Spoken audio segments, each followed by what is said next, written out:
Okay, we are good. All right. On? Yes. We are on. Good evening and welcome to the November 4th, 2019. This is a regular meeting of the Bedminster Township Committee on this election eve. It is 7:06. I will recognize that we have a full attendance of Township Committee at this meeting. Ms. Sullivan, can we please have the open Public Meeting Act statement? Yes, sir. Adequate notice of this meeting of the Township Committee was sent to the Courier News in Somerville and the Burnsville News in Whippany to all subscribers, and also posted here at the Municipal Building as of January 7th, 2019. Great, thank you. Please join me for the Pledge of Allegiance. I pledge allegiance To the flag of the United States of America and to the republic for which it stands, one nation, under God, indivisible, with liberty and justice for all. We will try to make this meeting move pretty quickly since, Ms. Sullivan, you have a wake-up at 4:30. 4:30 in the morning. So, Gotta get to the polls. just a reminder. To open the polls, that would be me. Just a reminder to be gentle with Judy tonight. Approval minutes. Has everyone had the chance to run through the two meeting minutes for the regular session and the closed session? Any comments have not otherwise been provided to Ms. Sullivan? Seeing none, can we have a motion to approve? So moved. Second. All in favor? Aye. Thank you. We have 4 raffles and permits on tonight. First is Casino Night, March 21, 2020, to benefit the Basilone Memorial Foundation at Trump National Golf Club from 7 to 11 p.m. Second is an on-premise 50-50 raffle on March 21, 2020, to benefit Basilone Memorial Foundation at Trump National Golf Club, Or Gold Club. not actually. Gold Club. Golf Club. And that is from 7 p.m. to 11 p.m. On-premise merchandise raffle on April 17, 2020, to benefit Bedminster Township School PTO at Trump National Golf Club from 7 to 11 p.m. And the fourth is an off-premise 50-50 raffle on April 17, 2020, to benefit Bedminster Township School PTO at Trump National Golf Club from 7 to 11 p.m. Any questions or comments regarding the permits and raffles? Seeing none, can we have a motion to approve? So moved. All in favor? Aye. Thank you. Okay, twice tonight, we open up the microphone and that dais, or that lectern, for public comments. If any one member of the public has a comment, Mr. DiChiara, please come up and give us your address. Hello everyone, Tom DiChiara, 58 Pleasant Brook Court. Also, I serve as a elected trustee of Wood Duck Pond on the Hillsborough Historic Master Association, which I'm sure you all know. I'll try and go through this quickly too, because like Judy, I also have to get up at 4:30 in the morning. So, I have a few things I just want to run through. Some are carryovers from previous discussions. Ms. Guzman, maybe you can help us out with this to the committee. A while back, we came before with a concern over ordinance number 201708, and I'm sure the discussion that I had back then is remembered to some degree, but what I'd like to get, if you can, just to get a definition of, and we asked this last time, of part C2C of that ordinance, where it says developments that do not fully comply with all applicable conditions, prior approvals for the property, and development of properties without, I'm sorry, let me back up a minute. Development shall not include any of the following, there's an exemption here, let me see, I got my wrong page here. Oh, I'm sorry. Hey, Tom? Let's see. There was an issue on there with the exceptions. I'm trying to find out what I did with that. Excuse me, Tom? Yeah. Is this the ordinance about expanding, like the property lines to permit some additional accessory? Yeah. Is this going back to the shed issue? Is this going back to the shed issue that was in the open space land? Just wanted to get a definition of what it means, because it said certain exceptions were prior site plan approvals, that they were, not exempt from that. And I just wanted to get a definition on that. I'm trying to find, I want to give you the correct wording so I can see it here. Exempt development. Just bear with me a minute, I'm sorry. I ran out of the house real quick. Here it is. Exempted from site plan review approved by the same proposal involving no exterior improvements other than those exempted from. Yeah, I wanted to get just a definition of someone, because I asked Mr. Banish a while back, speaking to him at an event, what exactly, and I asked Paul Fierro too, what exactly exempt developments mean when it comes to, they're exempted from prior site plan approval. Now, we have, the hills are all previous site plan approvals. And you had site plans that were approved and everything. And they would be exempt from this, which in our opinion say that it would not be allowed just to put up an accessory structure, like was allowed under the building permit.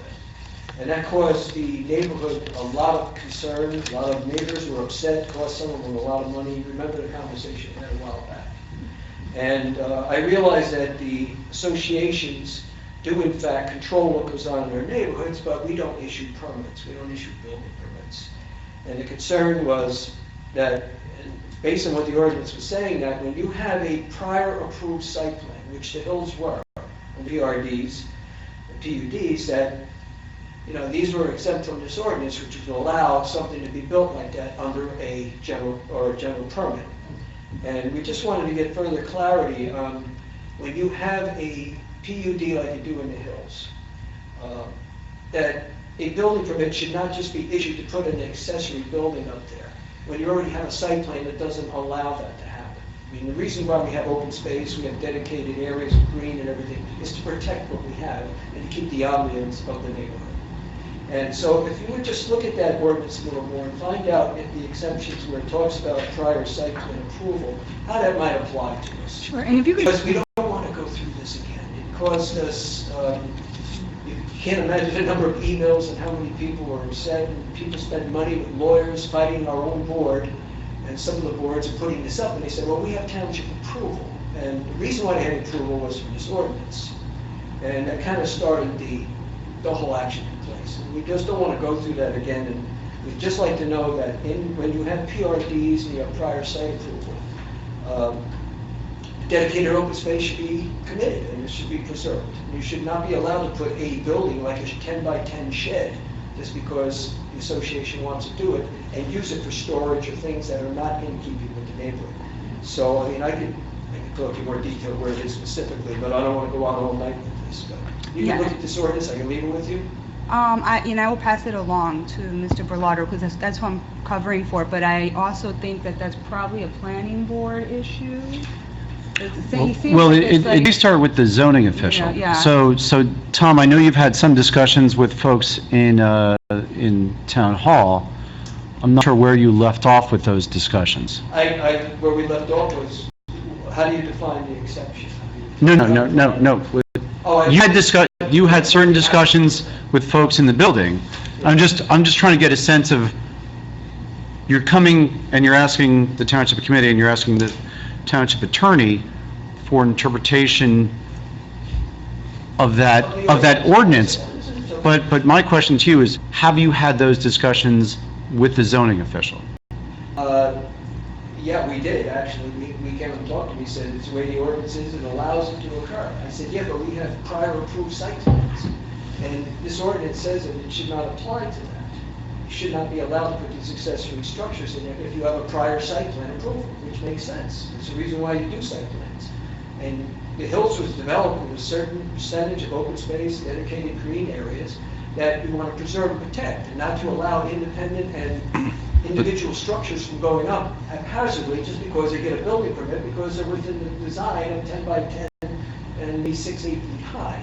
And that's not what we thought, the ordinance should be applied to. We think there's an exception in here that should. Tom, can you give us, once again, just as a reminder, just sit down. The issue that, are you here on behalf of your association or on behalf of homeowners who have an issue with what the association or what the master did? I'm on here on behalf of myself and as a trustee for Woodruff Pond, in which this occurred, in which a lot of our neighbors went through a lot of living backup. So here, let's not talk about conceptual. So what happened? Tell us what happened. What happened was, there was a shed being constructed, 10 by 30, I forget the size.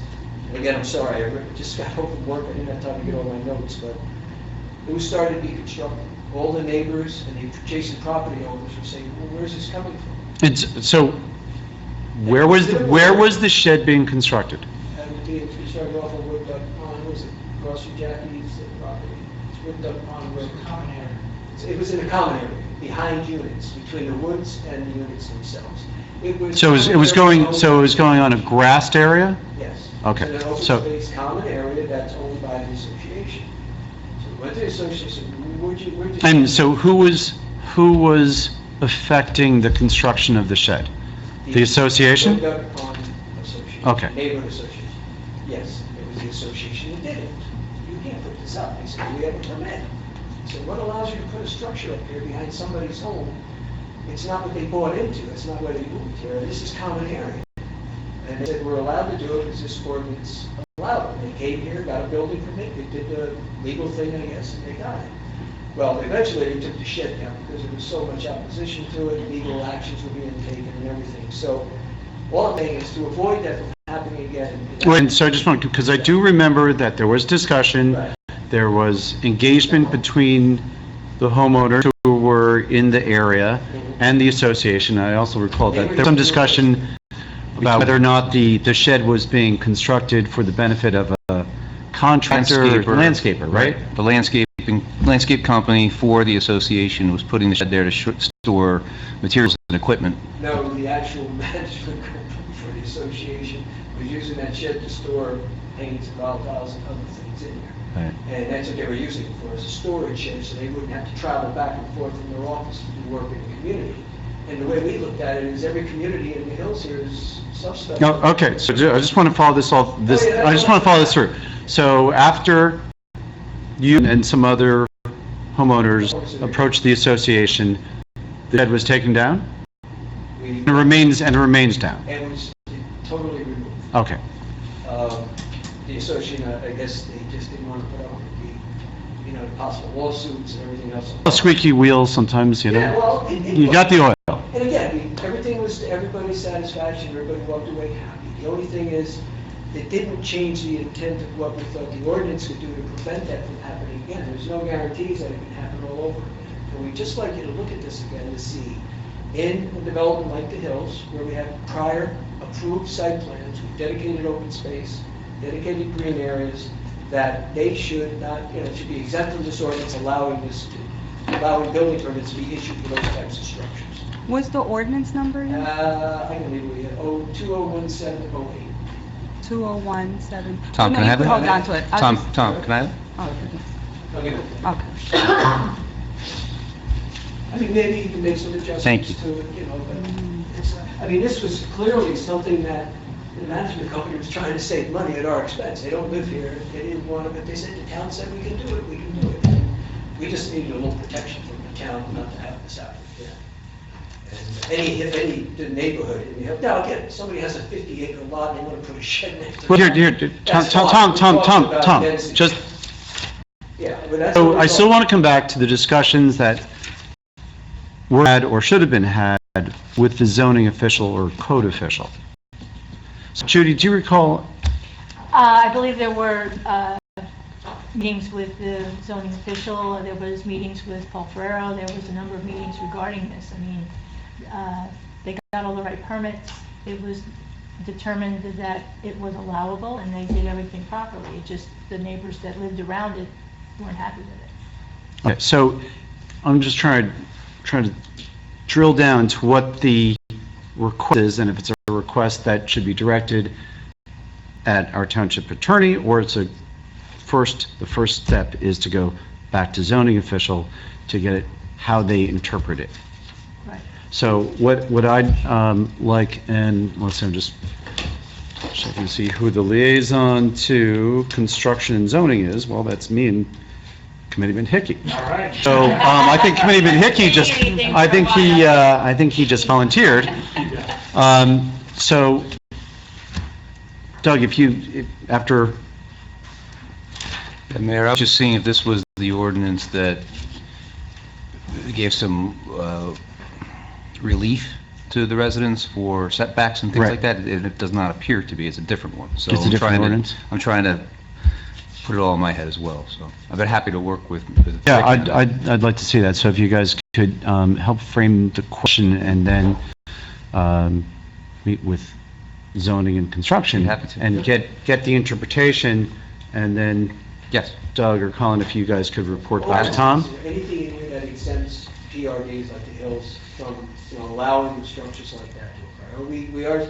We understand, I understand as a professional that, it does give some relief to individual property owners that they don't have to go through a big land use review process to put up a shed on their property. But I do want to clarify the point. When you make references to open space can have a regulatory and approval term, but that's common area is different from open space. So an open space, for most of the folks who are sitting up on the dais, or whether it's a land use board or it's our construction or code official, open space means land that is dedicated to remain open and can't be touched. Common area may just be a lawn, but it may be a lawn that someone can do with it. It's not preserved in perpetuity for that open space feature. So I just want to be careful of the language that we're using to make sure that we're all on the same page when we talk about where the shed is built and how it impacts, because I don't believe that if this truly was dedicated open space and that open space was preserved in a site plan approval, that ordinance would not allow the degradation of any preserved open space for construction of a shed. Yeah, Mayor. You're talking about the Hills obviously has areas of woodlands, there's grass areas, everything else. It's there for a reason. It's concept development, it's called ambiance in the neighborhood. But what's the point of having a green space behind your unit in the woods if you're going to allow sheds to be put up everywhere? I don't think the Township of Bedminster wants to see that. And I don't think the residents want to see that either, and the residents took the appropriate steps, and they got the remedy they were seeking. But again, it doesn't mean it can happen again. If it's allowed, if they get a permit, that means it can happen again. And that's the only thing we're doing. Just if we can get an interpretation, is there something in the ordinance that exempts, that does not allow something like this to occur in a PRD? So if I can just jump in, because I'm slowly recollecting what's going on here. There were, I believe, two parts of what we were trying to work on at the time, and it was our ask to go back to land use to say, what's coming through here all the time that you find yourself rubber stamping, because really no opposition to what's being done here, but yet to get that rubber stamp, you got to give a site plan approval, you got to get this, you got to do that, and it's going to cost you X dollars. And we were trying to streamline this for the residents. I think this is part two to that, because as I read this, this is talking about when you do not need to go back and give us a site plan. The section that you're referring to is actually the exception to the exception. So I will work with Mr. Hickey and get you the answer, but section 2, where you've circled here, Tom, this is the section which says that the following does need a site plan. So we'll drill down on it for you, but Yeah, like I said, I rushed out. I didn't want to make this a long discussion because it's a carryover. I wasn't going to bring home notes. I just wanted to see if you could look at it one more time and just see if there's anything in there that would require. Now, we're not saying that somebody can put up a shed, but we want them to go through the land use review. Well, process. Tom, But that's what we were trying to Tom, you asked for an interpretation, so let's Stick to that. let's have the Price is interpretation. at 1 o'clock tomorrow. All right, yeah, I'm sorry, I'm trying to rush through, so I don't stay here too long. The follow-up on the thing that we've been requesting, I've been requesting, and I know, Doug, you come out and talk to us about, is there anything new you can give us on the analysis of another ADA compliant crosswalk on Robertson Road? What is it that we can do as part of the neighborhood associations to assist in that? Is there any other more information that you need that we haven't given you already? And when do you think we might be able to advance something further? so, I'm sorry, can I jump in on that? Go ahead. So last time you were here, the question was whether you were here individually or on behalf of the board, and you said you were there individually. So we had asked that you go back to the board and give us direction from the board that they in fact support what's being asked. And we have yet to receive that. I'm So sure there was an email from Mr. Leonard to you, that he sent, stating to, I thought I saw an email to that effect, stating that, we welcome the township for investigating this further and come up with an analysis of whether or not it belongs there, whether it can be put there, and where specifically we can put it. And actually, I did follow up on that. We talked to the engineer. That was the other action item from last time. He had looked at it, said from a horizontal and vertical sightline perspective, he did not think a crosswalk would do. It would have to be located very close to Hills Drive. That was problem one. The other thing is we do not have the right of way. John Bellaro checked on that.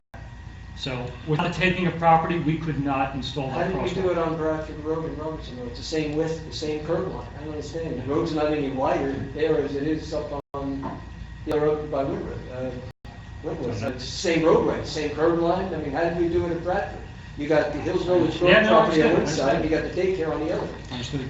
So how did we do it then? could be a DOT, I don't I don't know. But it You was, see what I'm saying? I understand what you're saying. The right of way isn't any different there than it is where we put it on Bradford Road. Yeah, I'm just telling you what council told us, so we can go back and double check, but that was their I would interpretation. accept that it was true, but it doesn't Yeah, make understood, sense. understood. We're on the same situation, but you can look at that more, we're just concerned. And also, John's not here tonight unfortunately, but the street lights are out on Robertson Road again along the pond. It's very dark there. It seems every time it rains, those lights go out. If we can get those lights put back on, and there's a light that was hit by a truck or something that was knocked down, that's been out for about 2 months, it's not there. If we can get that taken care of. And we're out there today looking at some of those lights out, so. Okay, yeah, there's two actually, one by the detention basin and one by the pond.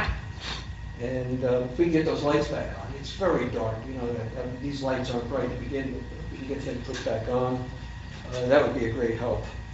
And the other thing is on, just one last thing on Bradford. If you look at the crossings that we have on Hills Drive, which is also patrolled by our police units, the sidewalks are cross-hatched. When you have an ADA compliant for visibility of both the driver and the pedestrian, they're cross-hatched. Look at what we have on Hills Drive. They're not only cross-hatched, they're colored in. But the one we have at Bradford is just 2 stripes, and it was not painted with a reflective type paint. So at night when you're driving there, we did it tonight coming over, it's very hard to see the stripes, but it would be nice if we could see cross-hatching in there. It just makes it a little more visible, and on the 2 stripes going down, make them reflector. Here's a picture of it, but at night, it's very hard to see. But I mean, you drive on Hills Drive, you see how it's very noticeable, and people know where to walk. They see the hatching, they walk on the hatch. And we just had that done. And it works, and because when you're crossing, you know exactly where the path is across the road. With 2 stripes, you can get confused. So if that's something we can look into to maybe help that. We're actually waiting for the contractor that did the pavement on Robertson Drive to come back and do some other repairs. So we wanted to get those done first before we would do any final things like painting, so. Thank you very much. Here's one more thing I want to know. Are you guys are you committee members? You can tell we've been talking to the neighbors. Tell you what's going on in Bridgewater on 202, 206. You know about the big development that take place down there. And the reason why I bring this up, and I'm sure you will all agree, have we as a township used any of our staff, personnel, or onboard contractors, engineers, planners, to look at that development and see what kind of effect it would have on us here in Bedminster? I mean, do any of us know what the kind of effect that's going to have on us? In general, what they're looking at is they're putting a major commercial development here. What is it, Vince? 400 units, something like that of housing? ShopRite's going down, a major commercial development, office space, and I think 400 units, right? Yes, 630. 206, as we all know, is a 2-lane road. They can't widen it. They're not going to widen it down there. The developer can spend all the money he wants. He's not going to widen that roadway. Plug them in intersection in the morning. Burtown is a parking lot trying to go south. I do it every day. It takes me 15 minutes to go from Hills Drive to get through that intersection. That's today. Imagine when this development opens, what traffic's going to be on 202 or 206 through Bedminster. Not to mention the problem that we have on Robertson Road because it's now a bypass road for a lot of people coming down from from Schley Mountain Road coming through to avoid the turnaround on River Road and down on Hills Drive. They use Robertson Road to cut through. A lot of them are not residents of the Hills. Some of them are even residents of Bedminster. And they have excessive speed coming through there. So they're in a hurry to get to work and go there. Imagine that's going to be like when that development opens up. That's one of our concerns, my concern. The biggest concern I have is what is it going to do for our shopping center and everything else? I moved here 20 years ago. I remember when we had 30% vacancy rate in that mall. It was horrible. We eventually, through the action of the Township Committee over the years, got businesses to come in, working with the landlord and everything. We got a full contingent of businesses. Have you been down to the Bridgewater Planning Board application? I was supposed to go there. I got caught up at work and I couldn't get down. But I have a videotape looking at it, and I've heard other people talking about it, and I know people in Somerville who are also concerned because they put a brand new ShopRite in downtown Somerville. We will have 3 ShopRites within 10 miles, 8 miles of each other if that opens up. My concern is what is that going to do to Kings? What is it going to do to CVS? Because they're probably going to put a major pharmacy down here, probably another CVS. And if I'm in Bedminster now, and I can go to ShopRite 2 minutes down the road, I mean, heck, you're going to be able to see it from the top of the PPAC building, one of our tallest buildings. You can see it from the top of the building. That's how close it's going to be. Why am I going to go to Kings when I'm paying 30, 40% more for ShopRite food when I go to ShopRite and go down the road 2 minutes? That's going to hurt Kings. It's going to hurt Fresh Market. Not to mention the traffic is going to increase. And we go back to where we were 15, 20 years ago with vacant stores. If CVS opens up down there, you really think they're going to have many people going to the one here in our shopping center? And that's a big concern, not to mention all the traffic's going to generate it from the shopping and the offices and the 400 homes, something like that's going to be in there. And I think it's going to be a negative impact. So my question, Tom, has this been approved? I think they went through the planning board last week, and they're supposed to have another meeting next November 12th. November 12th. I know it's a little late to come before you, but I'm just wondering if our planner, our township engineer, or anyone has looked at this and see what effect is that going to have on our town. I mean, we all agree. We have quotes, we have papers in the mail, we're the greatest town in the state, lowest taxes, and we all agree with that. But how long is that going to last if something like that takes businesses away from us and hurts our shopping center? And we're going to have vacant stores again. And that's going to raise taxes again. And who's going to want to really shop in Bedminster when they go 5 minutes down the road and do everything right there? It's going to be a major development. Not something that I'm not happy with. Personally, I don't think we need it. And that's my personal opinion. I don't see it just the way it was with office space, and that helps us. But the thing there could be a problem. I don't know what the impacts are going to be, but as a professional planner, I can say it's not going to be good. It's not going to be good for us. We can't expand 206, widen it, do anything else. We tried with a bypass years ago. That didn't work. That intersection in Pluckerman is not going to change. But if we put 30, 40% more traffic in it, when you see how it backs up even further than the Exxon station that it does now. Another thing that we have to worry about is, as great as the taxes are, and a great place we all moved here for and love, we also have, and we should be proud of this, the most expensive 2 gas stations in the whole state in our town. They're $1.40 to $1.60 more a gallon. Okay? The most expensive gas, I travel all over the state, I haven't seen anything higher. We have one of the most expensive restaurants. Tom. And we have Kings, which is expensive. So my point is, that opens up. Are we going to be able to keep people shopping here in Bedminster, and what's going to be the impact? Tom, you're throwing a lot out there. You've got gas stations, you've got cheaper food, you've got more expensive food. You're combining about 5 or 6 different items. I'm trying to rush through it. As a Township Committee, ask any of our professionals to look at this development as an adjacent community to see what impacts it have on us. I'm just throwing out a lot of stuff that you all agree with. I don't know whether an adjacent community has standing to go into another community to tell them what to do, what not to do. It's a danger. We obviously realize it's a problem, but what are we supposed to do about something happening in another town? I'm just saying, they can tell you as the governing body what the potential impacts this can have on our community. So we can prepare. And what do we rhetorically as a community, what do we do in response to that? Do we sue Bridgewater? Do we develop? We have no standing. It's outside of our jurisdiction. Oh, it's an impact that you can complain to the DOT saying we can't handle this road. It's a state highway. It's going to impact our roadway. We have We have a level service F now going through an intersection, it's going to get worse. It's a state highway. We, Talk to the DOT. we have notified the DOT as to that intersection. We've put in a trouble ticket. They're looking at it, and they're looking at how to reconfigure that exact location, that intersection. That's happening in real time. So yes, we've engaged professionals on that. But again, I just don't Take see, it into consideration. but I don't see, The I answer, don't see. the answer is yes. Okay, it's an answer. All right. The answer is yes. The town's traffic engineer has submitted a problem statement to DOT regarding the intersection at Burnt Mills and 202, 206. Well, that's. And anticipates the construction of the project, which is conceptual, has not been approved, and I'm not sure if they based it on what unit count, but they did factor that into their But consideration. again, that intersection will be done regardless of the development, because it's a problem intersection. We have cars backed up all the way to the ramp in the morning heading south. It's not good. But also, you talk about the problem, you're conflating a number of different issues. You're talking about traffic heading south, but are you also talking about the traffic that would be coming north out of Bridgewater, coming through Pluckerman? In the evening, So there's different concerns with that.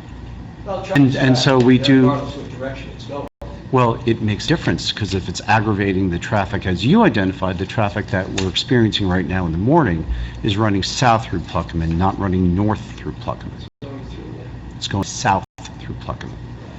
So, you said, you came in, you're a little rushed, but I want to focus on the issues and the concerns that are being presented by that project. I say that. Be Tom, concerned, Ye- just prepare for it, so we don't get caught off guard. It's 5, 6 years from now, we start having the problems we did 15 years ago, because, we're gonna lose business. And a lot of business shop owners here that are gonna be competing with that could be in trouble. I don't wanna see that happen. And we have a vacancy rate, we have another development going up on Lamington Road, that's gonna increase traffic and everything else. I'm not commenting on that application, but we have two major things going to the north and south of the center of Bennett here. How is that going to impact the community from a traffic point of view? Tom, there's a master plan session that's going on at the planning board level. And a lot of these issues are being discussed at that level with the land use board and the master plan subcommittee. So, Yeah. Tom, I'm catching Tom, up, but Tom. That's all I'm saying. I know what you're saying. I'm catching up because I didn't get a chance to see it, but I just say, I'm a little concerned what's going to happen to our township. I just want to know if you have all come up and said, we have concerns, maybe we can do this, or what we have to do about it, if anything. That's all. Thank you, Tom. That's it. Further comments from the public? Oh, no, get up here. Name and address, please. Vincent Garcia, 377 Finch Lane, in Long Meadow. Welcome. I've been a resident since 1995. Love the community, kids in the Reddish School System. It's a great community. I wanted to continue that. And I brought up the issue, and I see it as a concern, because me as a family, when we go shopping, we do a mixture. We go to the ShopRite in Branchburg. That's our main shopping center because it's for, big runs. But I come to Kings every week for the convenience. It's there. We're there at least every week, once a week, and several times a week. You can go to Fresh Market. Now with the Center of Excellence being built, the ShopRite being 5 minutes away, I see if that. Well, wait here. It's an application. Yes, It's not being built. It's an application. I understand that. Okay. I understand, I've been following, and I believe the next meeting is November 12th. I think they have a traffic engineer talking and some other people talking, but there's also possibility of voting that day for the approval, possible approval. So my concern is, of course, being that Mr. President really don't have any say. You can go to that. You can go to Bridgewater. You can go to was that planning board or zoning board? Do you know whatever board they're at? You go there and you can give your comment. And as we all know, there does not appear to be consensus within Bridgewater to that project.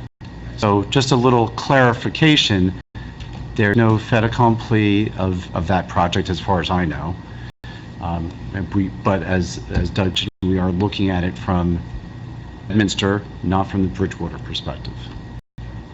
Well, I'm just giving you just a hypothetical that if it does pass and it does get built, I'd see, shopping patterns changing. The convenience now is going to move over to the shop right that's there. And I see local businesses getting hurt, not just my family, but other families. Because it's just right there. Why, now the convenience is gone, the convenience factor is gone. It's a shopper right there. And that's going to happen, it's going to hurt. I'm sure it's going to hurt the shopper. If it comes to fruition. No, it's just one comment. Okay. All right. Thank you, Mr. Garcia. Seeing no other comments, monthly report discussions by subcommittee chair. We will start with Mr. Stevenson. Thank you, Mayor. Good evening, everybody. The Somerset County Youth Alliance, haven't really heard from them too much, but we did hear from the last meeting, Deb Grondike is the chairwoman of that committee, and they were advised that the funding is going to be cut in half coming up for this coming year. So there's some hard feelings, obviously, going on, where they're doing a little bit of a deep dive to figure out what the reason for that is. There's some suspicions, but they want to vet that a little bit further. Deb, being very proactive, has already come up with some ideas and some fundraising ideas to help fill that gap, to make sure that the funding remains at the level that they're accustomed to. So I'll continue to work with her, and I'll report back to you when we get a little bit more clarity, but I wanted to give you the heads up that there is some activity afoot with that. Do they have a meeting? I was under the impression they had a meeting this week. I don't know whether that meeting, whether they had a quorum. Jay, do you remember? They had a meeting last week. It was last week? Yes. And I don't know if out of that meeting it was the advising us that the funding was cut, or that was a meeting as a result of the funding being cut, but the county, the question has been put to the county as to why is that, because some other towns that are doing similar things did not get cut, so we're just trying to get to the bottom of that. I do have some color on that. I did have a discussion with Deb on that issue, and my suggestion was that after they had that meeting, that the Alliance put together a letter for the governing bodies of each of the affected towns to write back to the powers that be, They had a asking brainstorming meeting last week here. Yeah, to ask about come up with some of those ideas. what happened, why it happened, and how the funding can be restored. So, so Doug, if you could actually just follow up with Deb and see if they actually had some finality or final recommendations to move forward with whatever letter they want to send out. Yeah, and I told her that whatever they needed from us, to the extent we could be of help, to ping me, that I'm her contact person, happy to coordinate, communicate with the county, and get involved in the way we can to help that out. Recreation, Colin's going to hit on a little bit more detail, but just happened to be on the emails.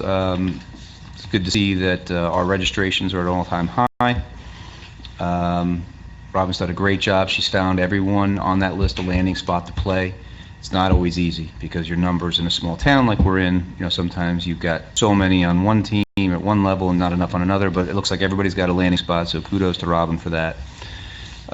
We've also asked the Recreation Committee to give us some opinions and some suggestions about possible uses at the Pluckman Schoolhouse Park, rehabilitation, I guess you call it. So we're waiting to hear back some feedback from the rec on that. That's an exciting project, and we'd like to have their input on some of the aspects of that. DPW, John, Colin, and I are scheduled to meet on Thursday this week to go through our ongoing projects as well as some future paving needs of the paving plan. So we'll update you the next meeting on that. Folks up on Ski Hill Drive, I can report back, we're very happy. They had some curbing issues up the hill a little bit from where I am. It's some rainwater runoff, so the folks were just up there last couple of weeks putting in some curbing, and I got some positive feedback from my neighbors. They're very thankful about that. So John's not here, but I would have... Is that water now flowing downhill? Straight to my house. Straight to your house? Straight to my house. So now you go to the pool. And Noah's Ark going on here. But it was good to get the folks out there, because I know it had been an issue for quite some time for some folks at the top of the hill there.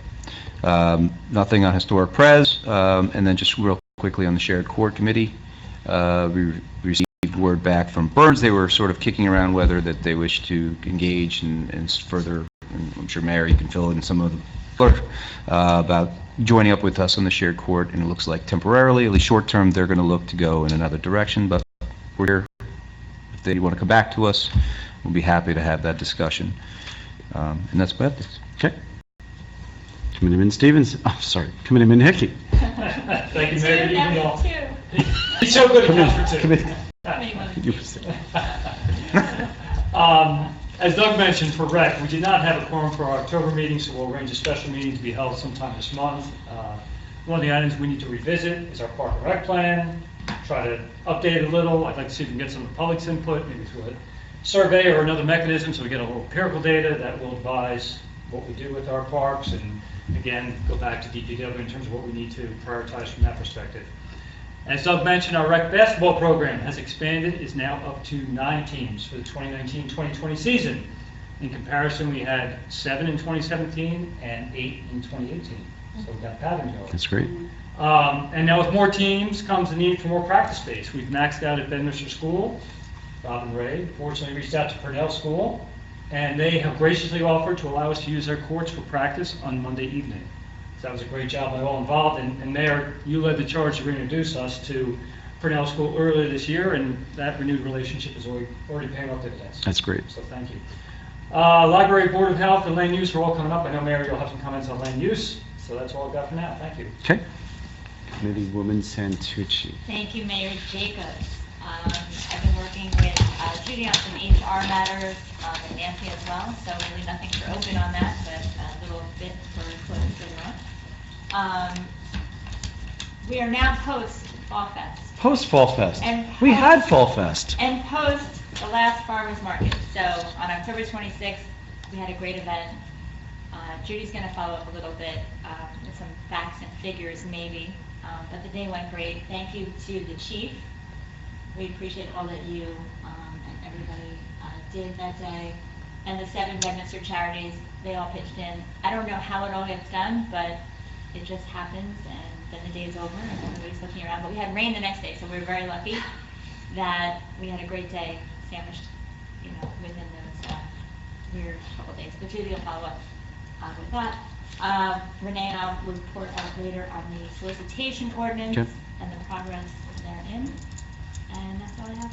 Great. for my report. Thank you. Committeewoman Moreski. I don't have anything really to report, except to say thank you to everybody who worked on the last Farmers Market and Fall Fest. It was a great day, and JVH did really well with their tables. We had lots of new people come up and say hello, and we're going to start to get some Cub Scout troops involved with JVH, so that's a good thing. After that, that's all I got. Well, we certainly have had a busy few weeks here in Bedminster with Fall Fest. Once again, Judy, you'll run through the numbers, I presume. Mr. D. Chair mentioned the land use board and the application upon Lamington. Well, once again, Committeeman Hickey and I are not eligible to participate in that. I believe that is scheduled for further discussion at the land use board for this Thursday, so anyone who wants to attend, they'll be at the ready. Let's see, Farmers Market, the last day of the Farmers Market, we will be doing a recap of the Farmers Market, what worked, what didn't work, what we could improve for next year. So there will be some meetings that will be scheduled coming up. Ag, there's some issues that need to get scheduled. We need an ag meeting because there's some applications and some developments going on with the SADC program. We need some guidance, some input from the Bedminster Agricultural Advisory Committee. So those meetings will probably be coming up in November, December. I've already sent out an email request for the chair to schedule that meeting, so we'll be reporting on that shortly. And Ms. Sullivan, may we please have the administrator's report? I have some Just things. Just 1 second. Yes. I just said earlier, I didn't know how everything got done, but I forgot really to just say thank you to Judy for, I do, looking at you, like, now I know how everything gets done, because. I was going to let that go, but I figured we would have the opportunity once Judy started reporting on the No, numbers. but I just had visions of Judy, on the golf cart, right? you just took care of everything. Wasn't that golf cart cute? It was really, I love that golf if cart. anybody would like to You see know, it. while you're going to start, Donated by okay, the so resident. let me tell you, so thank at the you. beginning, Judy and I were talking about, well, the first introduction and welcome to Fall Fest. And Judy and I turned to the band, we're like, Judy says, it'd be great if they could do the national anthem. So we asked them, hey, can you do Star Spangled Banner? That'd be great. And the band was at us. You don't know it. Plunk, plunk, plunk. Yeah, I think, okay. Plunk, plunk, plunk. And then within about 30 seconds, they turn to me and Judy Trombones say, and all. They say, yeah, we're good to go. Yeah, just go ahead and introduce us. And they Yeah. Yeah, it was cool. knocked it out. That's Yeah. fantastic. And that was It was crazy, great. that they just literally, the guitar player, the bass player, the trumpets, they were just sort of Yeah. feeling It it was out, awesome. and It's great. they ran through it. It was great. It was a great way to All start. very smooth, and I don't know, I mean, it just seemed this year, it seemed more crowded than usual, but very, calm and fun and cool, and just thank you, and everybody who really, Populated, Well, crowded, populated. Yeah. populated. Fall Fest is a team effort, okay? We have an executive committee that represents all the 7 charities, and then we have an executive board of 4 officers that manage everything. We have meetings every month, as Stacy knows. Every group is assigned a particular duty, and each charity takes on a role for the year that we work on it. And, we pray for good weather. We've had to cancel last year. I'd say we're still tabulating. But at the gate, we're probably figuring somewhere between 2,500 and 3,000 people came through the gate. So my understanding, just for comparison, that in prior years, we've been between 2,000 and 2,500. Yeah, it was very well attended.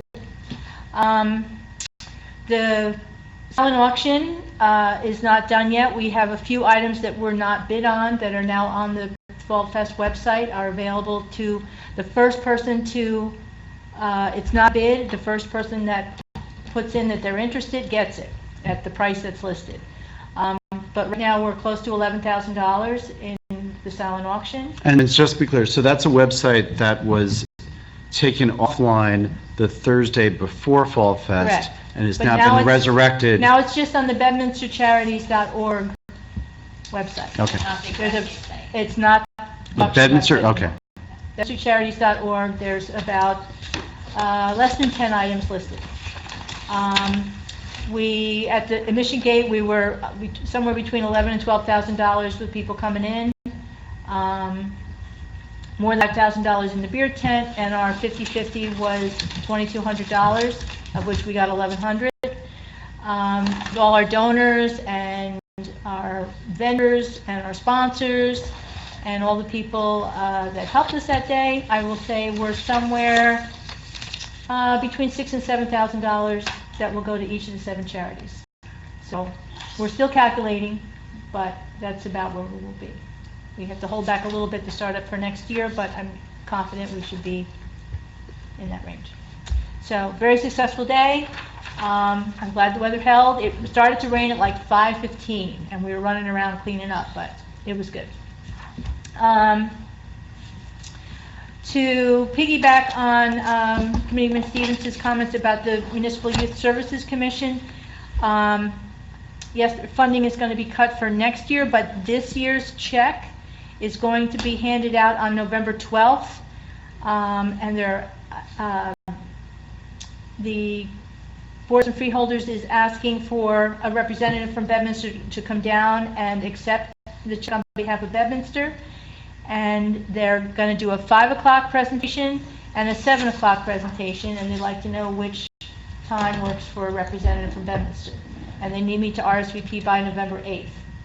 So, I don't know, you want to let me know who can do that, or if we have someone? Likely being me, I think, unless you want to do it, Mayor, or no? You're I'm being advised that that's not a good. you're not going to be there? We have another meeting for Yeah, the DPW. 12th we have a meeting. Right. And then we have farmer's market at 7. So, We'll get back to you. okay, get back to me. Maybe the 5 o'clock, and maybe someone else. The mayor and I have been communicating with some of the township professionals regarding the Office of Planning and Advocacy and for our plan endorsement from the State Planning Commission with the principal planner, Barry Abelman, regarding the extension of our town centers. Put together a letter from the mayor last week, sent it out. Planner Frank Bish will be putting together some information that has to go to Mr. Abelman before we take the next step, but working on that this week. You have some information in your package about that project. We were also approached by Comp Corporation, who is the contractor for the DOT project to replace the bridge decking on the bridge over I-78 on Rattlesnake Bridge Road. Over the past year, the police department, public works, I know the mayor was there, fire, first aid, other stakeholders such as Fiddler's Elbow met with DOT representatives, and we came up with what we thought was a pretty viable plan of what would work, so it wouldn't impact the school, and it wasn't going to impact Fiddler's Elbow's, their big event with their fireworks celebration on July 4th. Concas Corporation came forward, they reached out to the chief, they sent a letter to the mayor, asking if we could change up that schedule. And I sent their letter of request to DOT for their review. They did review it, and they came back today in an email, which you have a copy in front of you, to state they reviewed the plan. They would like to stick with the plan. However, if Bedminster and the county both feel that we want to listen to what Concas has to say regarding changing the plan, they were open to it. But right now, the plan is moving forward as was the original plan. Our concern was that it would be done during the summer, it wouldn't impact the school buses, and it wouldn't impact Fiddler's Elbow. The plan currently accomplishes that. Concas is saying they could speed it up with a different traffic plan. I'm not going to go into all the details right now, but you have information in front of you that gives you some details. If we want to meet with Concas, they're willing to meet with us. DOT said the same thing. It's up to us if we want to give them a green light to talk about it or not. So, and Judy, when do we, or when should we get back to Congress on whether we're going to sit down and... November 1st is when they actually started some of the preliminary plans, out there. They're at the site now, working, doing some of the ramp part of the project. The actual decking isn't going to be till later. I think more towards next year, over the summer. Chief, did you get a chance to see the Congress letter and with their idea? I didn't receive a copy. I think I looked at it, but, I mean, to me, Mayor, I guess the disconnect for me, the state sent out like the plans, and you have to look on the actual plan in the center to figure out the schedule. So, I was under the impression that the bridge was going to be taken totally closed, during the summer. And it turns out that we're losing a lane starting March 1st of 2020. Is that lane going to be alternating traffic? I don't know how you're going to pull that off, because they said the ramps are going to remain open so you can access eastbound, get off or get on. So I don't know how you're going to eliminate traffic because it's so tight. You'd have to have structured signal, and I don't think it's going to work. And what's the reduction in time if Concas does it more quickly? Do we have that number? They're saying, wait a minute.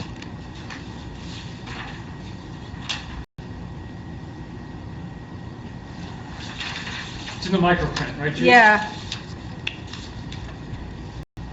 16 months with the current plan. Concas is proposing,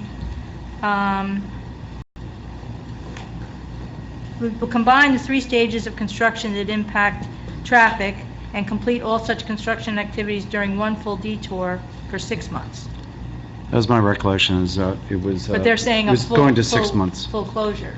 So the concept would be that they would close both the north and southbound use of Rattlesnake Bridge Road.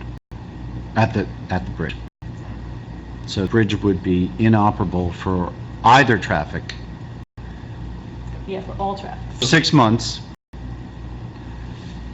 was certainly a lot less time than 16-month, but the question is, is that an inconvenience that the town's willing to go through? Would you be able to get the westbound 78 from the north side of Rattlesnake, and would you be able to go east from the southbound side? Do you know what I mean? You hit those before you actually hit the bridge overpass, the proper, if you mean the blanking. Yeah. You could hit the off-ramp both directions by coming that, but you just wouldn't be able to proceed to the bridge. Do we know that? You understand my question? Yes, I do, and I don't know. My understanding was that the ramps would be accessible. You Yeah. just go- So you could still go Rattlesnake You could south get- to get 280 to go 78 west. You would not be able to go east. Correct. You would not be able to, Come you would not be able to Rattlesnake, go. go east, you would not be able to get to the west. Correct. All right. So if you admit, so this is one thing that we discussed several months ago, was that if you're coming from the Tewksbury side and you're coming down 78 and you miss the Tewksbury exit, then you are coming into, getting off onto 287. Yep. Getting off at Rattlesnake, I'm sorry, getting off at, taking the River Road Jug Handle, and then getting back on 287, back 78, to Right, take all the way around. the Rattlesnake Bridge Road north. We had an extra little flasher to say, don't miss this exit. Yeah, don't miss this exit, get off here.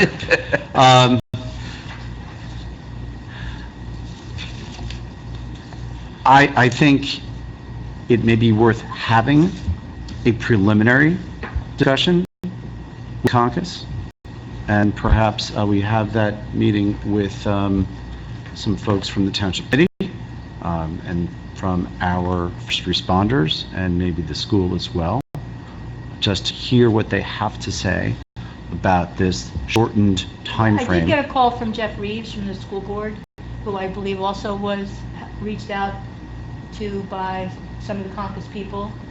And he called me with a lot of questions about the project, so I don't know that he was totally up to speed on what was happening out there. All he knew is that it wasn't impacting the school buses and it wasn't impacting the school schedule, but he really didn't know the details of the project.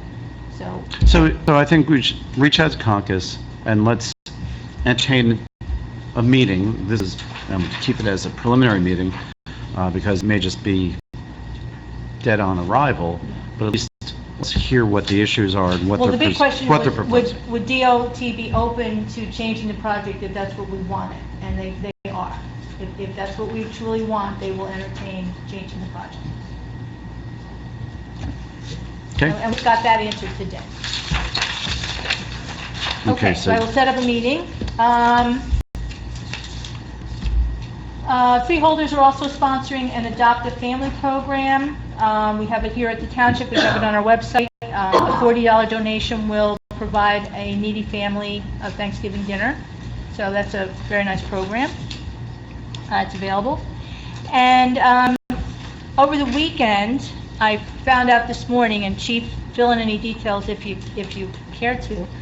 On Saturday afternoon, there was a collapse of the overhang at the King Shopping Center. From King Shopping Center, I'm not even sure how far down it went.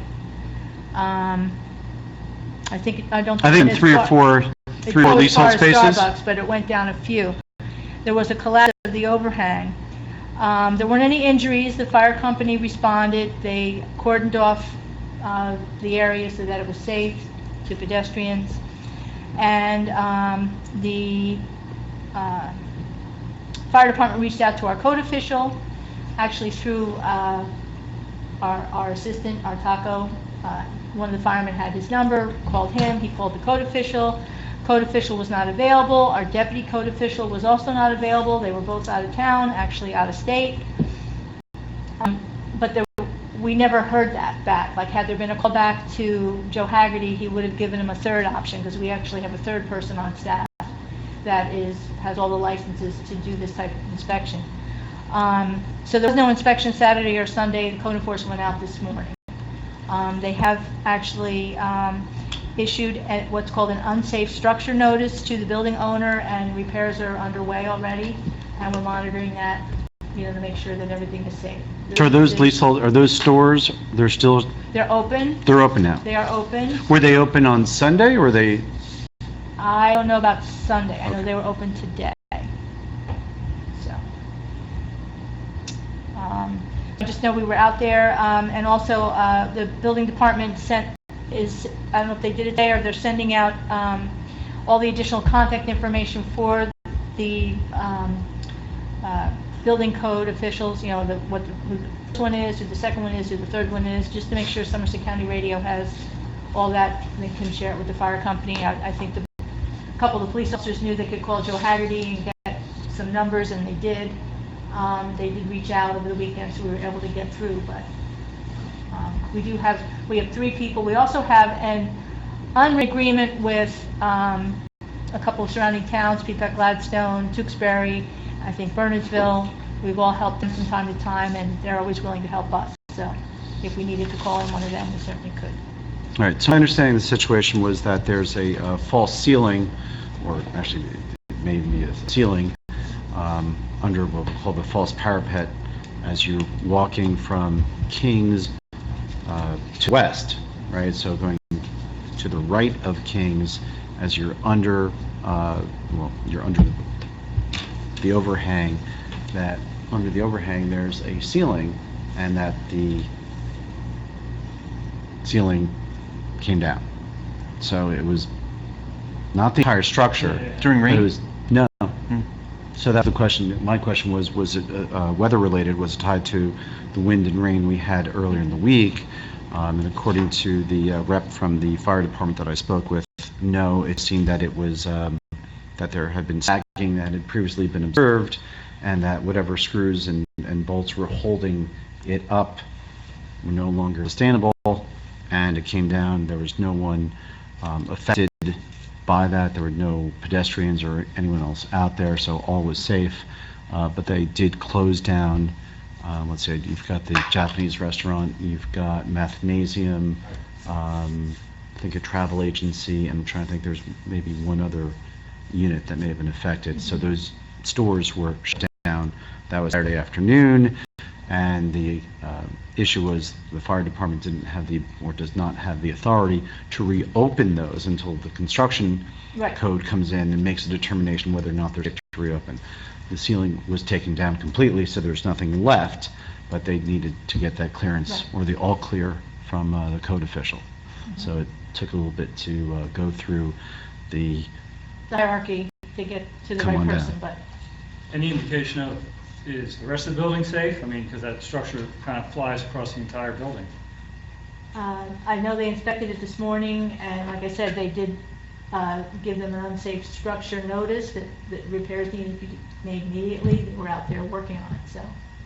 Right, it's my understanding that the fire department was able to reach the property management company, which immediately sent out a crew to fix whatever probably was take down the remaining, whatever had fallen, to take that down and then to do a reassessment of the rest of it. And that's something that the construction code office will be looking at the remainder of that structure. Right. I'm glad no one was hurt. Yeah, it was the good part. Okay, G, thank you. That's all I And once again, while we have you on the administrator's report, it's a terrific job with Fall Fest, a lot of moving parts, and as everyone remembers, we actually had to cancel last year because of the threat of the That was hurricane horrible. coming through, which materialized, I guess, with wind, but we never really got the full brunt of it last year. But it was great to see everything Yeah, I go mean, off. we had a little bit different layout. I think we had adding in the farmer's market at the entrance. We great. laid out the vendors a little bit differently so that everybody had a little more visibility. We worked on the food trucks a little bit differently, and It's I great. think it was all very From good. my perspective, from that early morning, we were helping set up the farmer's market.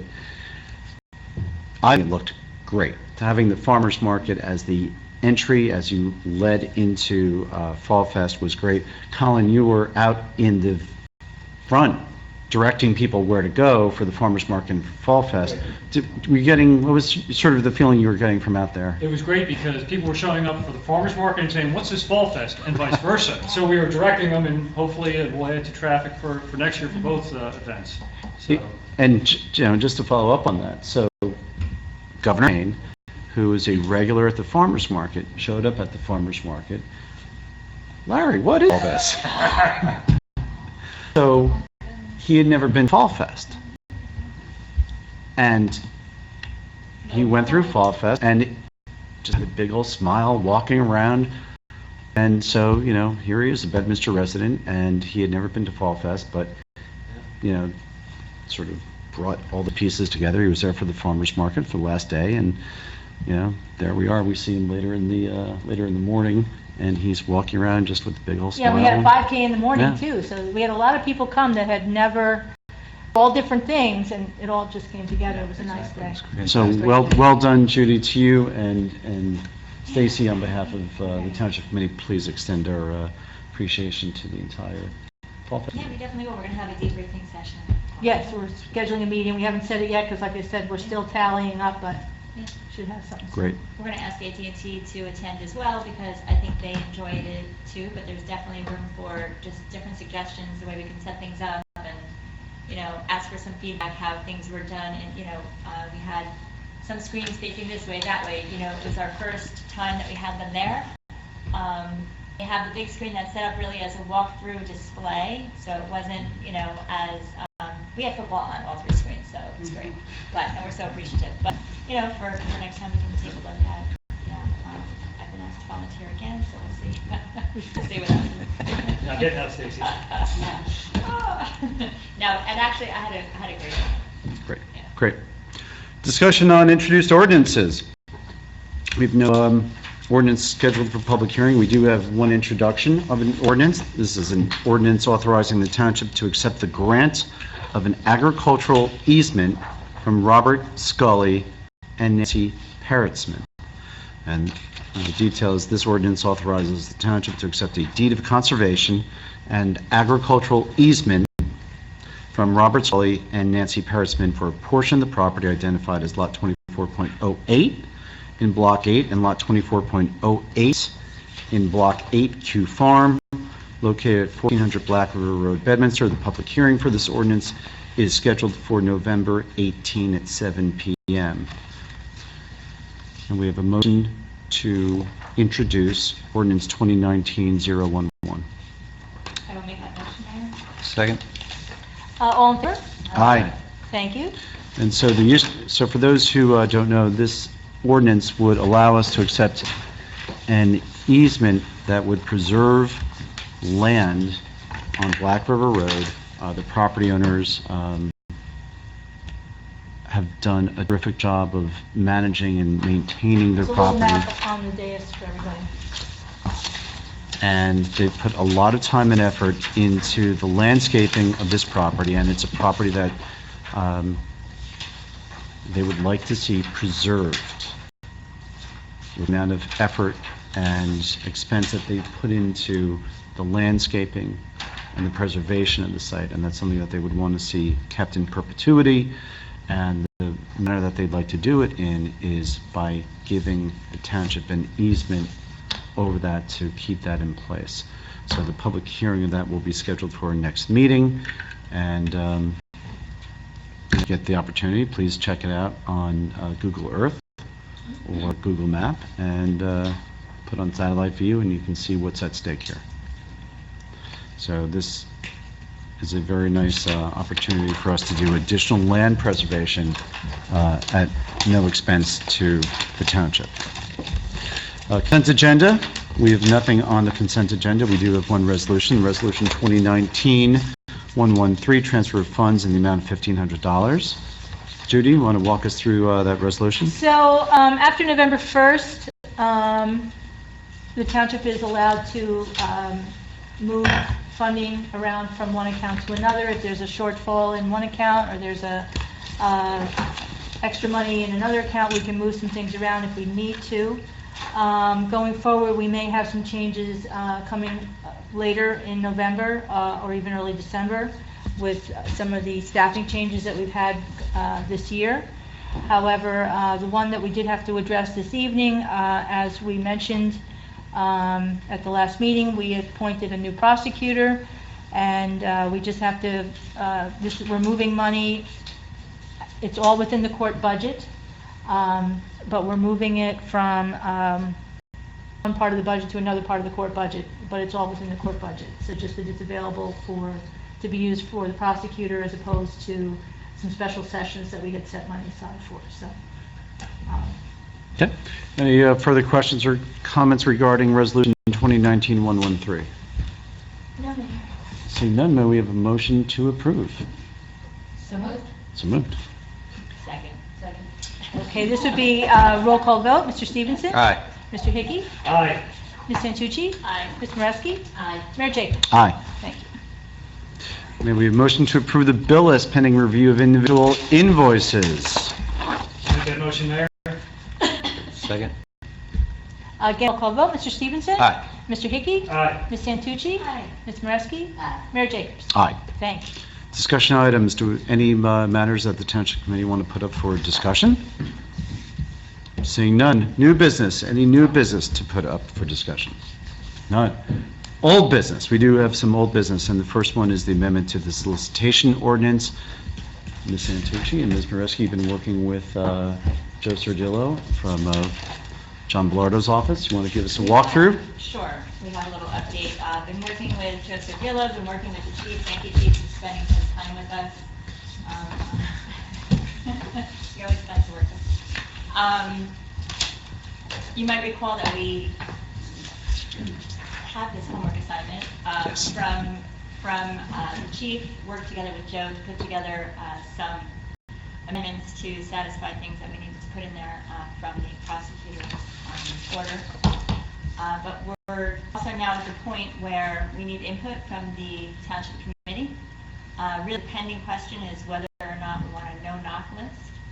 You have a very fresh version that Joe sent along today. Colin had pointed out from the draft that we wanted to make sure that this really dealt with commercial entities and didn't prohibit charitable or political involvement. So we touched back with Joe. Joe sent us a nice new fresh copy, so don't feel pressured to decide anything finally tonight, but certainly it's time for a conversation and discussion. If I left anything out, please let me know. We have a list of our pros and cons at the end. Yeah, we did. We provided a list of pros and cons on the very last page. A no-knock list would provide some added protection for our citizens. It could be something that we keep at the clerk level, at the PD level. Some towns have a portion in their website where you can just log on and enter your name. They have that. That's available for 5 years. You register with once in 5 years. There's pros and cons really to having a no-knock list. Please feel free to chime in and we value your opinion as to whether we want that or not. We're at the point now where we do need to hear the good and the bad. So, to bring everyone, back a few months, so this came forward because there was a request from a pesticide company, right? The pesticide company, extermination company, was requesting a license to do a walkthrough through Bedminster. Was that? I thought there were multiple applications. Yeah, because No, I just remember that there were permits. it was associated with that one, though. Well, this year, we got, this turn of the year, we got hit hard with like 10 applicants for one business, and then shortly thereafter is when the environmental firm came. So it's like, it's overwhelming to begin with, being the fact that, with the amount of people we have to process all these background investigations. So the state law changed. So that's when, usually we hardly have no one coming to ask for a permit to go door to door. And then there was an anomaly. So when you start looking at the old ordinance, it didn't marry up with the proper procedure to begin with. So that's how this really, got off the ground. It was a fresh look at it. The no knock list is a component of the original ordinance we had from '84, which wasn't in line with anything to begin with, but we never maintained one as a police department. But that was just like still a throw-in, and it was just reworded within the new ordinance. So I mean, I'm going to take the no-knock list because we've never had it. So do we want it? You know, that's going to be up to the Township Committee. Yeah, that's really, but the question is, I mean, some towns, you know, we did some research, town in Ocean County has no knock registry, you know, basically it talks a little bit about, it puts their ordinance, you know, explains their ordinance, and you can sign up to be on the no knock list. Wall Township, same thing, you could submit your name. The chief had a really good point though, how do you know that the person submitting the name is really the person submitting the name? So, we talked about last week, you know, that was something that, you know, somebody's behind a computer, you don't know if that's really the person, so things like that, and we're very grateful that you're thinking like that. Then we have in Edison, the clerk's office maintains it, Hamilton Township, they say no knock ordinance protects residents from unwanted solicitations. But, you know, Milburn talks about it too, but it's something that I think we should take the time to read through the ordinance. So all those towns have actually implemented the no-knock ordinances? And how are they enforced? So, you know, that's actually something, I know, so the chief is giving us that. It's not real time, all right? So, you know, it clearly says in here as the written product in front of us that, you know, we have to update this thing once a year. So if you come on board tomorrow, well, when does my 1 year come up to give you a fresh copy of, you know, now I have 900 residents on it instead of, you know, 899. So, And what's it's not real time. under those ordinances, what's the ramification? So if someone who registered under a no-knock gets a knock, Well, I think the first time you're gonna get a warning and say, hey, by the way, a nice police officer that greets you will say, we have a list and all these addresses, one, you know, through whatever, or they don't want you knocking on their door. You know, if we get a second complaint that you're knocking on a person's door that's on the list, you know, we might have to take enforcement. What is, it does I think I recommend, agree with pulling a permit. but that's it? Well, I'm sure you could go to court too. I mean, if you know, it's a local ordinance, so if we cite you under, you're gonna have to make a court appearance. Well, if you don't have a permit, you're just doing commercial solicitation without a permit, then It's there's, I just- think it's part of the general it's fine. the general Set fine. fine and potential imprisonment. So, yeah. So, I mean, how much is that? Right. And that's really the issue, is how much work you want to do, how much protection does it provide? You know, one of the things we can certainly do is reach out to some of these communities and talk about, you know, how does it been? Do you want to just, you know, between you and Renee, do you want to walk us through your pros and cons? And this is like a short and quick pros and cons list that I think we were trying to keep it Joe and we wanted to. And remember, this is a draft. So the pros would be, it would be some sort of deterrent, but as we just talked about, there are some cons and pros. It allows citizens to have a choice of who comes to their home or not, but again, remember, they can still get there. It's just as to whether somebody wants to go through the process would be, they would call the police. Now, I don't know if, you know, that's how hard, some people don't want to ever, you know, call the police. So, as we said, it doesn't apply to charitable or political, and there's some level of perceived protection. But cons, so the addresses on the list are public, they're public anyway, so everybody's address really is public, but, and there should be no names on the list at all. So then, for example, in Wall Township, they have your name, so if your name goes in here, it's not gonna be on the list. I don't think I want to set it up like that. The enforcement concerns that we just talked about, some people don't really want to get involved with the police at all. As the chief noted, some people are gonna move out. Now, their address is on the no-knock list. On the flip side, now there's people are not coming to their house trying to sell them. We wanted to make sure there's no impact on businesses. So we've talked about that before. This township committee is very pro-business and wants to make sure that businesses thrive in Bedminster. So that's something that we want to make sure that wouldn't affect. And again, limited to commercial solicitation. So it still allows charitable, political.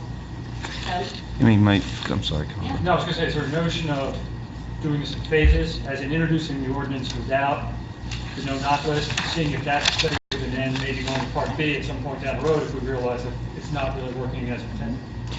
Yeah. I really like that. We took a hard look at the permitting process too. Some of the changes that you'll see when you read through it again, we wanted to make sure that the chief was really comfortable with the way that the vetting process worked. But I think that's great. No, I was just going to sort of piggyback on that, and I think that wherever this goes, if we adopt something that I see that, political speech is carved out, but what are we doing on the way in when residents sign up for this, setting their expectations? Because we all sitting up here and those that will come after us will be going door to door. And you're going to get the resident that says, hey, I'm on a no solicitation list. I'm going to call the cops on you because they want to. And what are we doing to set the expectations of the resident who says, you know what, I want to be on that list. I don't want to be bothered, by telling them, understand that this is only applicable to the following. So I just want to make sure that we've got something that we're rolling out to them. And when they sign up, they get a piece of paper back that says these are still eligible to show up at your door, so that the folks that are there properly aren't being harassed by the resident who thinks he or she has some axe to grind, right, and some protection here. And that's the only thing I'm worried about, is that the game changer, in terms of who's approaching whose door, and we can all be in support of it one way or the other, that's fine, but let's be very clear in our messaging as to what we're talking about and what's excluded. I think what's interesting is, right now, I believe that throughout most of the associations, and Renee, you probably know this better than the rest of us, being president of one, is there any solicitation, commercial solicitation, that is allowed in the condominium areas today? It's my understanding that there's usually a no solicitation sign in front of each association. There's one on Hills Drive that takes care of Hills Village. Hills Village North is on neighborhood by neighborhood. I'm not sure what happens up in Highlands, but that's a neighborhood decision. Because I guess one of the things I'm getting at is, we start with the premise that this ordinance dates from 1984. I believe that's. So 1984. So Bedminster 1984. Jake, Bedminster 1984, a little bit different than Bedminster in 2019? Yes. So we have a yes. So I on one level, I'll also say 1984, door-to-door solicitation, more prevalent than what you see today. I'm going to pull my Steve Parker right here and say, do we have a solution to a problem that doesn't exist? So do we know that it's been years since you were really dealing with a lot of these requests, but they came in this year? Mm-hmm. Any semblance? I know you said the environmental company, which I recall was really a pesticide company or exterminator. Sure. Were the other applicants? Home improvement, I want to say, wheel package. Right. So, but it comes down to it, either way, ordinance needs to be corrected, because as per the state, the process, I tell you that you need to come to me, give me money to get fingerprinted, untrue. So, it needs to be freshened up at some point, and just, looking at it, just, after sitting there and reviewing application after application, just to clarify what is required when you apply. A lot of applications we had to hand back. And then the expectation is, I have up to 90 days to approve it. Well, I guess that's wrong, even though it said it in the existing ordinance. So the chief is ready for this to be kind of done, and maybe the process of implementing it in stages might work. Right, so I guess I would just say from just, we're talking about it, really, this is the first time we've had an opportunity to talk about it, is to the committee. Do we have a problem with commercial solicitation, unwanted commercial solicitation today? In other words, no matter what, the ordinance should be updated. So I'm going to take a step back and say, do we need an ordinance at all? Yes, we do, I believe, because of the vetting of people who would hold permits. I think to figure out who's going to be allowed to go to Yes. your house. Because that is allowed, there is solicitation allowed. We're using our ordinance to make sure it's done. We're putting And limitations properly, yes. and restrictions. So just if we do an informal poll, anyone, I really don't recall anything other than political or religious. I bought meat off the back of a The, meat truck. the meat guy, Yes, right? Who he shows got up, me. He got who me. shows up with the truck? Yup, And he he's got showing me. meat off the back and you bought it? I did. Hook, line, and sinker. For real? Yeah, and then we had a major weather event that knocked out power for like a week. So I was grilling up burgers and steaks for everybody. I missed that. You missed it, yeah. Yeah, that was the last time I remember the meat guy came through our neighborhood, that I was there, was years ago. Yeah, oh yeah. Well, I cleaned him out, so he doesn't come back. Is it really Mika? Was that Real, yeah. Okay. Yeah, so it's like a, The Good Humor Truck? it's like the Good Humor truck, except Is there a bell? it's, No. You know what he said? Just On a the all kidding cowbell. side, you know what he said? He stopped by my house because he saw the SUV in the driveway, and he said, SUV kids who eats food, kids that eat food, that's a house I want to hit. And that's what he told me straight up. And he hit a gold mine. And had you been on the list, you would never. Right. Oh, he would have bypassed me in theory. So there would be a missed opportunity then. I think the only other time is the magazine, selling magazines. Right, I think that's the last Yeah, thing. or there. What candy about or... Girl Scout cookies? Come on. That's Well- allowed. They're allowed. That's allowed. That's allowed. That's charitable. I had a guy who looked pretty sketchy selling fish out of the back of his truck. Wow.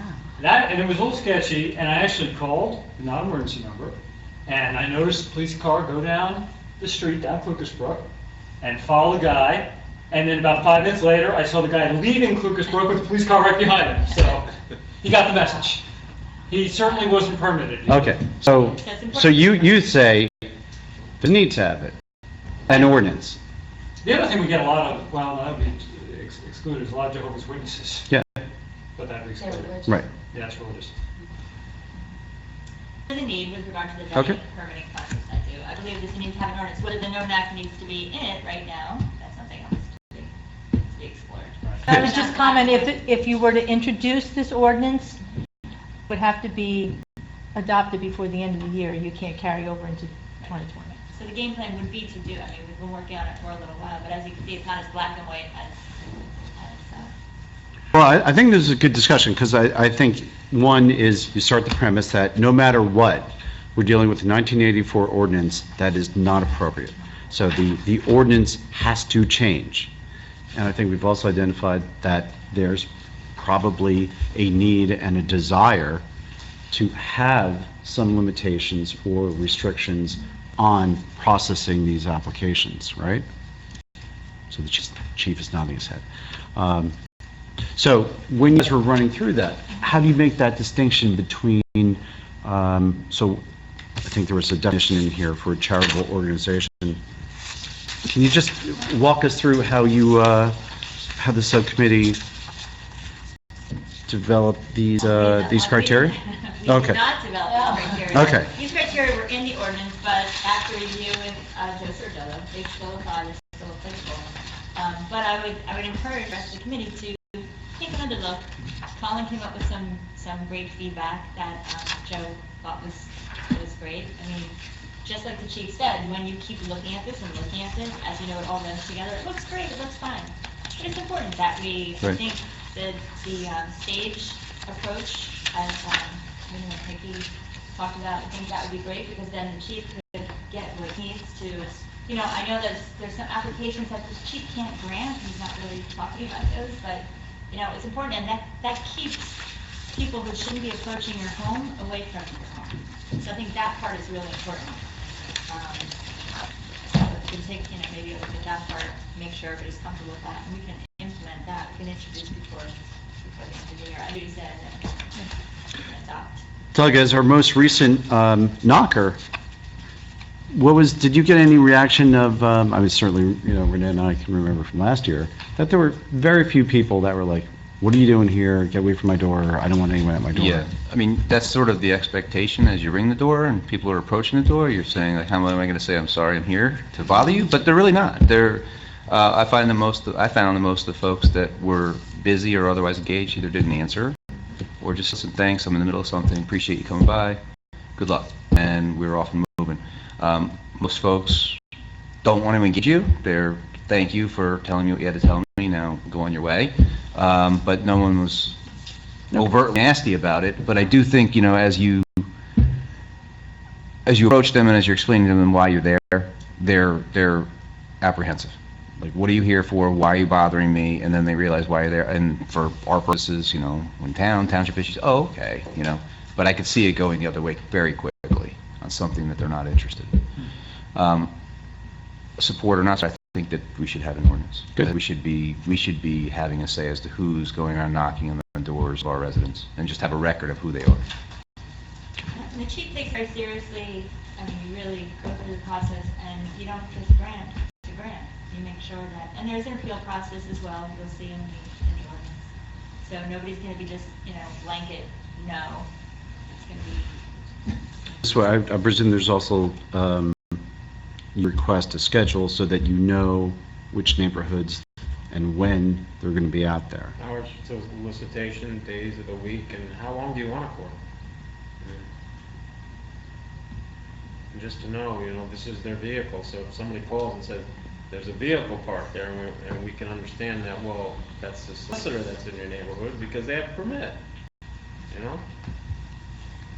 Okay. All right, so Back with some more questions, maybe next time, and maybe we can kind of. How many And- more and meetings so- do we have before the end of the year, Mayor? we've got another in November, and Great. then 3 in December, 1 in November.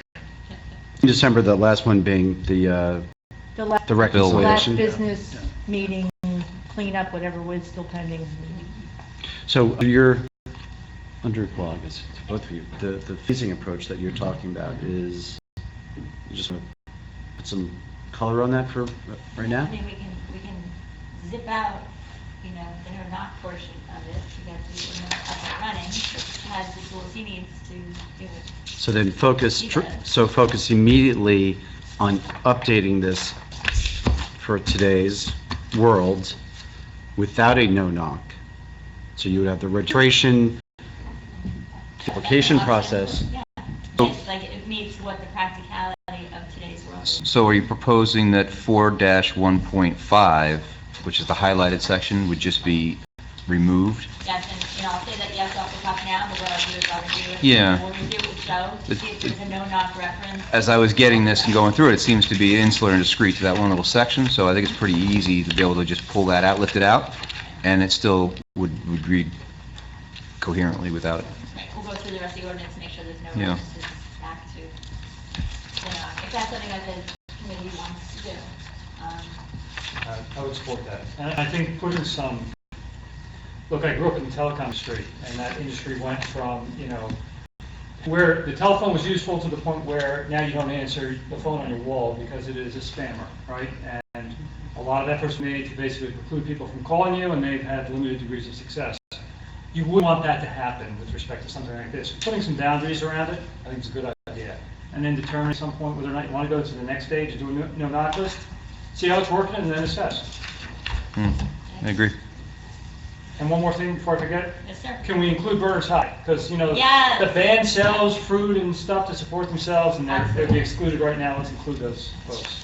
When we reach out to Where do you see there? Joe tomorrow, what we'll do is we'll have him Including children. take out the no-knock, the references there too, and then we'll, Okay. The band fruit, That sounds good. Band fruit. Yeah. oranges and What about grapefruit. Willow School? What about? It says, elementary and secondary schools in the township of Bedminster, therefore those would be included, But Berners High but School. Berners High because School would it's be in Berners. excluded by that provision. At least that's how I read it. Mm-hmm. Spending district. Doug, Yes. do we really need, the telecom guy telling attorneys how to draft? Yes, the answer is yes, we do. I think the answer is yes, He got yes. an A-okay from Joe Crusoe. He really, that's why you have to have different sets of guidelines. It's not gonna be perfect, but by the time we're done with You got it right. it, so we'll have Joe make those changes and we'll send out. Can I make it, just on that, just on picking up on Colin's point, because it's a very good one, It currently says now, children enrolled in public or private elementary and secondary schools in the Township of Bedminster. Do we want to say children of the Township of Bedminster enrolled in a private elementary or secondary school? So if I live here, I go to Seton Hall Prep, but we're having something to help Seton Hall Prep, I should be permitted to go through my neighborhood to sell cookies and candy for Seton Hall Prep. So Prep's not here in the town, but the child is. So should we, But then you still have to get the Burnersville kids in there, right? You still want the kids from Burners High. Right, but they're enrolled in a school, and they are resident here, they would be eligible to be able to do. But we so still want so what you're Burnersville driving at, Renee, is if the child lives in Peatback Gladstone, goes to Berners High, is that child permitted to come into Bedminster and solicit? Say that again? A child who goes to Bernards, who lives in Far Hills, lives in Peatback Gladstone, lives in Want those Bernardsville, Far Hills kids Can they- hawking fruit can they here in come into Bedminster? Bedminster and solicit? Yeah, I think this is our community, and we all, So maybe it's both. Maybe it's the Bedminster children enrolled in this, including the following school. absolutely. I think definitely both. Set as ordered, we'll have that, but what I'll do is, I'll hold off a day or two, if you want, to talk to Joe. Wait for some, I mean, if you want to Okay. read it in spare time. Yeah, no, we'll get back. And, We'll get you s- touch back with Joe. So that would require either introducing at the November meeting or at the 1st December. The first December meeting would be probably the latest. Right, and then, then we're in the end of the year. So you're looking to go out with a bid on this one, huh? No, it's just, I want to make sure the chief is on set.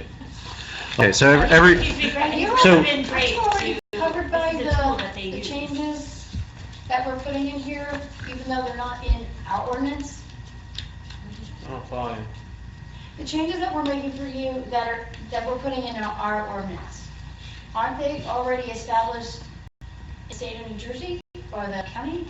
No, if it was, we wouldn't be having this discussion, right? If I was bound by something else.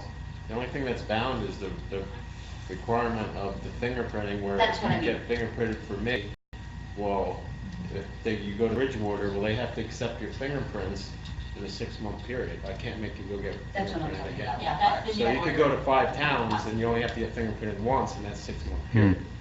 I mean, that's what we need to explain in the ordinance. Put it out. because- Reciprocity for other So municipalities it's not municipalities the doing. ordinance, I'm doing something, I'm following guidance from the prosecutor's office, but my ordinance says you gotta go with the state police.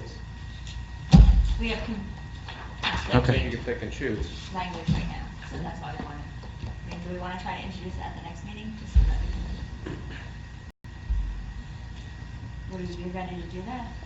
I don't see why not, I mean, we so, can- so what's your recommendation for process at this point? Comments back to you or comments back to Sardillo? Back to Sardillo, you can CC me, Okay. and make sure that I kind of, shepherd it with Joe and then, would you like to try to introduce it more quickly?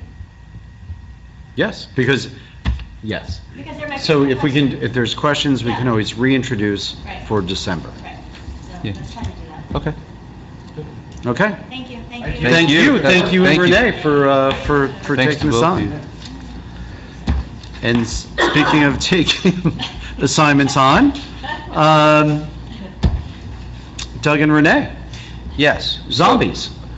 Not you guys. That was, Halloween is over, Mayor, Halloween's over. Following along Stacy's lines, I would like to engage in a bit of a conversation myself about the Zombie Act, the vacant property. I've given you comments in the past, and my comments have been fairly consistent, and I'm now here to reverse course a little bit. And I'll tell you why. It's everything is good in practice, and then you break it down and you speak with counsel, and then you sort of get steered on in the right direction. So what I had been talking about previously is trying to limit this to health and safety and not getting into the business of property maintenance, because part of the fear was we don't want to arm one resident against the next door neighbor there's a vendetta there, and we don't want to get in that business. That's not where, in my opinion, and I think I speak for the folks here, that's not where government belongs. in speaking with John about the issue and actually getting this down onto paper, there's going to be a difficulty with the safety, health safety concept of actually having enforcement. Meaning, you put this ordinance on the books, it's there, you know, I see something with long grass, we think we've got a problem with potential ticks, insects, whatever the health and safety interest is. You then have to get the county board of health to come out and agree with you. And the recommendation, a strong recommendation from council is that is not going to happen. Okay, so why are we, this is rhetorical now, why are we putting together an ordinance that's not going to have any teeth to it, it's not going to have any bite? So what I have now, and what I've been working off of, and what I'm reporting back to you now about, is to go into a property maintenance realm, but extraordinarily narrowly tailored. So what we're working off of now is for maintenance, okay? It's failure to maintain grounds, failure to maintain structure in village district only, be limited to the commercial districts, because we know where our problem properties are. They exist in the commercial corridors, they're not in our residential units.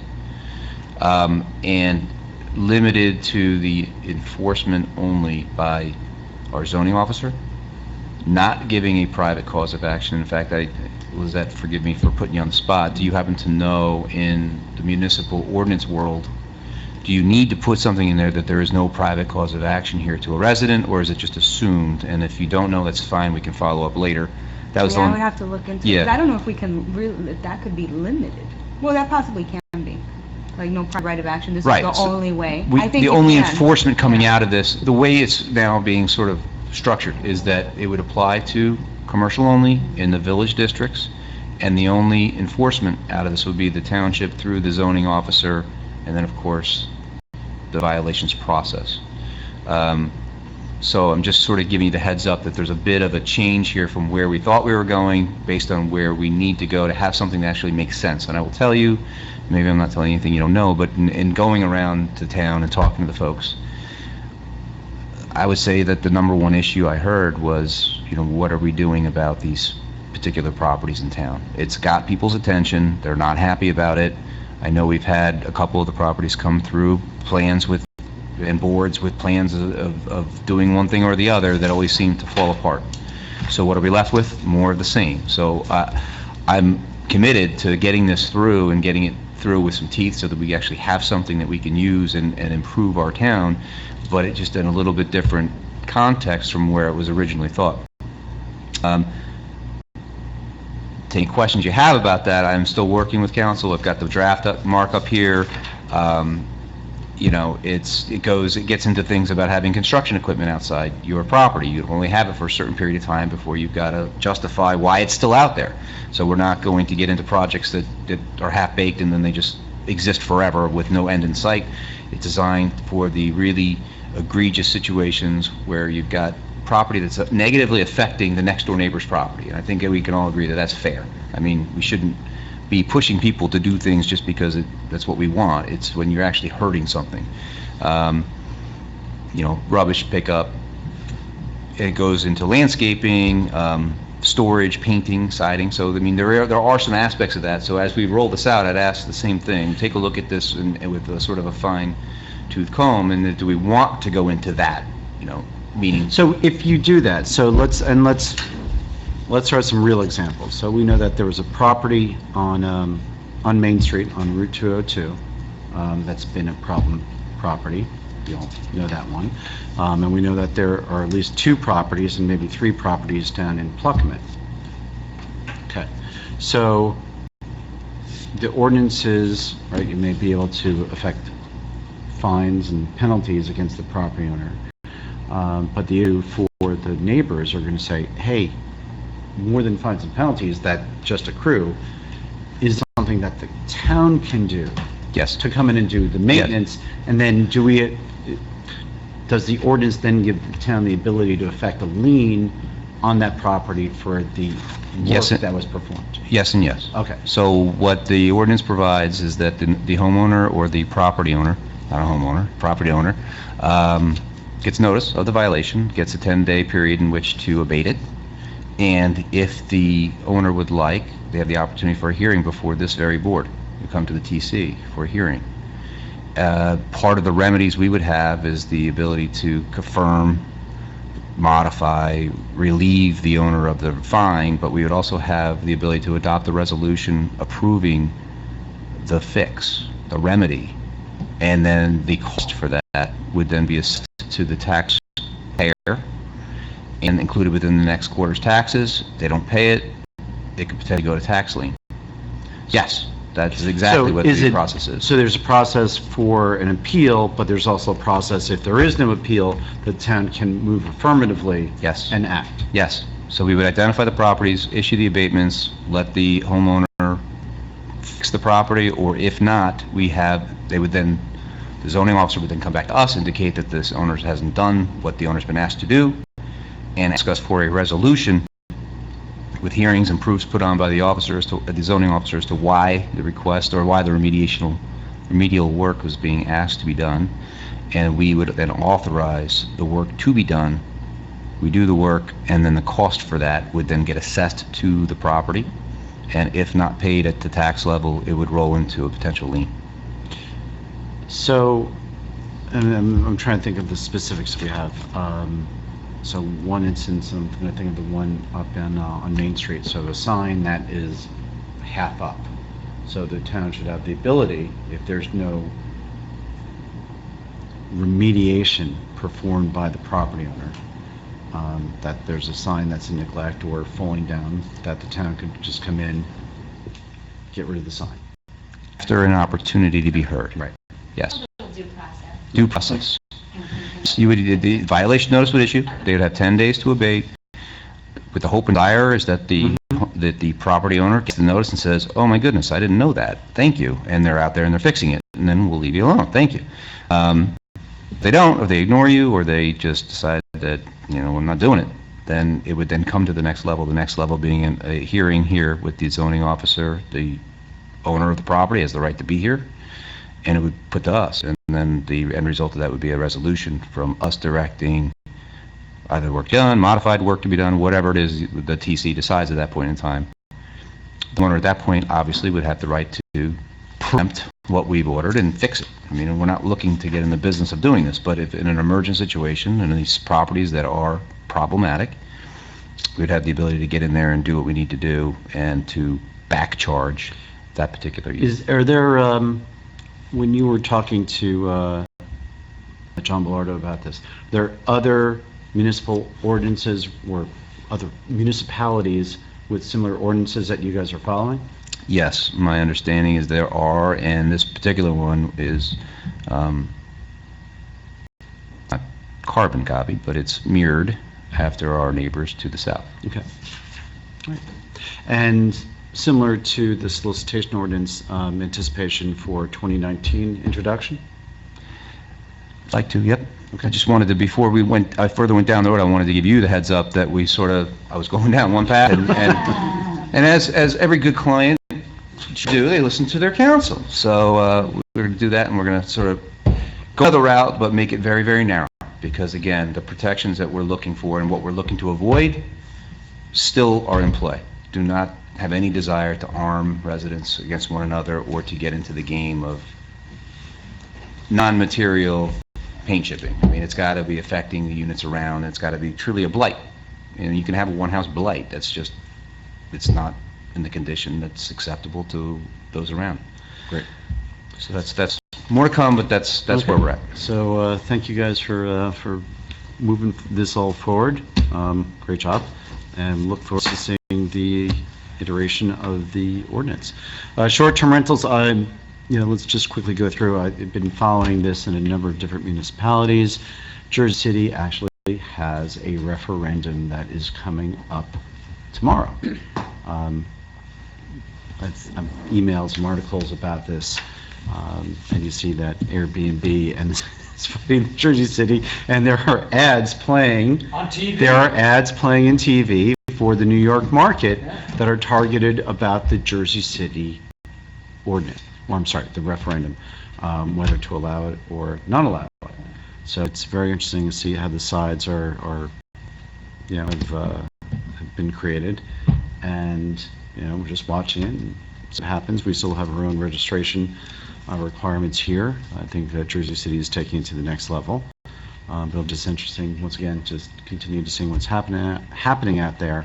And Judy, once again, you've not heard anything further from zoning as to ongoing issues? No. Okay, but still being marketed? Yes. On Airbnb and VRBO and everything else? Okay. Engine braking, we'll hit this at the next meeting. Pluckerman Park. Got an update for you there. Okay. So, one of the unit owners had a leaky roof, and it was obviously a problem, and he had some black mold in the inside of the apartment. It wasn't getting anywhere with the ownership. Reached out for us, Joe Haggerty got involved, reached out for Samantha, who's been very, very receptive and very good recently with our issues, and we're advised by the owner that the leak has been fixed. That's great. So very, very good. They're being responsive and very pleased, cautiously optimistic, and pleased that they're being attentive to the needs of the residents there. So Joe did a really nice job staying on top and really following up what he hadn't heard and following through with it and giving Judy and myself updates. He talked to Samantha, and then he actually called the homeowner and made sure, the tenant, to make sure everything was done. How did the initial call come through? I think, didn't you talk You to took him? it? Yeah, I was talking to him on the rounds. I raised it. Joe took it and ran with it and just did a real nice job. And just like you had said earlier to Mr. DiChiaro, right? Squeaky wheel gets greased. So if we have to be squeaky, we'll be squeaky. And, I can report back that the momentum seems to be that they're being responsive to the concerns and the requests of the residents there. So it's That's great. positive. Just a reminder that these residents are, what I would say are most vulnerable, at risk, senior citizens living in affordable housing. They don't have much opportunities. They don't have many options, and we need to make sure that the residents with the CE, that the residents that they are provided are safe, and that their landlord is doing what needs to be done. So I just kudos to you, Doug, for Thank you. taking that and running with it. One other issue, Mayor. Over Fall Fest, I was speaking with a resident who had a friend who lives in Pluckerman Park, and she had indicated that the pathway between Pluckerman Park and Knox Park is extraordinarily difficult to traverse, and a lot of folks out there with walkers. So Got that little hill, right? Right. So I've reached out for John. Colin and I are meeting with John this week. It is on the agenda. John is already aware of it. He's going to go out and assess it, but we're going to talk on Thursday and figure out a way to get, if it's our responsibility, to get that walkway. Right, and you and I actually had gone back there, and it's that little, I think it's asphalt, right? It's Yes. asphalt that comes down. Yep. And it's just not in good repair. Right. So it's a well, deserved point and something that we'll be on top of. But we're not Right. going to, throw glasses in our throw rocks in our glass house here. We'll take care of it if it's on us, and we'll get it fixed. But there's progress going down there. And that's good. It's good work to see that, that it's something that this Township Committee took up, working with enforcement, working with our attorney, and then the prosecutor picking it up. And the homeowners. And homeowners, right? So it was full engagement with the homeowners, and being sure that they were comfortable with the steps that the Township Committee was taking, and that we didn't go further or put them ill at ease. And so I just, once again, I'm very proud of the work that the committee has done on that. Mr. Hickey, there's been some more outages in Bedminster. Deep sigh, Mayor, deep sigh. We've had 3 outages over the last month. I can recap them quickly. We had Sunday, October 20th, lasted about 15 to 20 minutes. It impacted 8,000 customers in Somerset and Morris County. It was caused by a tree falling on a transmission line that was outside of our municipality. Bedminster was the least impacted of all the surrounding towns, based in large part because of the work we pursued with JCP&L over the summer. The second outage on Halloween night, which impacted parts of the hills for about 25 minutes, likely caused by severe weather. I'm sure folks have seen the story about Madison being impacted by the EF1 tornado. We asked JCP&L to investigate. They will give us a report back from their reliability engineering team. We had an outage today, unfortunately, which lasted 3.5 hours and impacted over 1,500 customers in the hills. It was a result of a failure of the Churchbrook circuit due to animal contact with a switch. I presume that's a squirrel. Could be anything, but that's the explanation we're given. We've already Squirrel. We've asked JCP&L to identify what measures we put in place to provide either circuit redundancy or any type of reliability measures that can be done to reduce these types of failures in the future. And they will hopefully respond back shortly and identify those. This latest outage is very disappointing, but it's also a reminder that we have to remain vigilant. We have to hold the gains we've made with JCP&L, but as Doug said, it's a squeaky wheel of, continuing to pursue additional improvements with JCP&L and reminding them of their obligations to our residents. So we'll be on it, Mayor. It was great. So there have been communications over the last few days with JCP&L, with our JCP&L rep, Carl Bianchi, with me, with Colin. Judy, you've been involved in some of those, and it's, we're hearing from, it's also very interesting, is that the group that we've sort of put together is that ad hoc group from the hills, Hills Village North, is that they've been working with us. So they've immediate access to us. They also have immediate access to JCP&L. So when those outages came through, we were getting information from JCP&L, reporting back in real time. Yeah. People had to reset, reset their clocks, and the inconvenience, which still remains a problem. And the alarms. The alarms are going, and the folks are working from home. It's scary, though. Right. It's jolting, and we've come back to the issue about being vigilant and working with JCP&L. We don't control those lines. Right. JCP&L controls those lines, but JCP&L wants to make sure that the municipalities that they serve remain pleased and are satisfied with the work being done. And when there are issues, they need to be called to task about where they stand. And I think right now, by maintaining that dialogue and the fact that JCP&L is willing to bring the reliability engineers in to do another presentation to the Township Committee to talk about these failures, right? So whether it's more tree trimming, whether is there anything that can be done about the animal issues, right? Do you restart immediately, or how does, I really know how that works. Ferguson, yes, let them go solve it, but obviously we've identified the problems and they've got to go figure out the fix now. Right. Okay, so we will be getting additional information from JCP&L, and we'll be reporting on that probably at the next meeting. Yep. It's interesting, remember when they first came in, they were saying that, well, we don't know because you don't tell us. Well, that changed. That changed. So, And let me tell you, everybody calls into that JCP&L number now. That's good, though. It is. No, it is good. Right. It's perfect, but it's like, they were like, You know, well, we asked for it. Absolutely. Until the smart meters are in, That's right. I mean, it sounds crazy, but they may not know. Right. Right. Even if there's hundreds of people out, they may not know the damage or the extent of the damage until it's all called in, and that's when they start identifying those issues. Second round of public comments.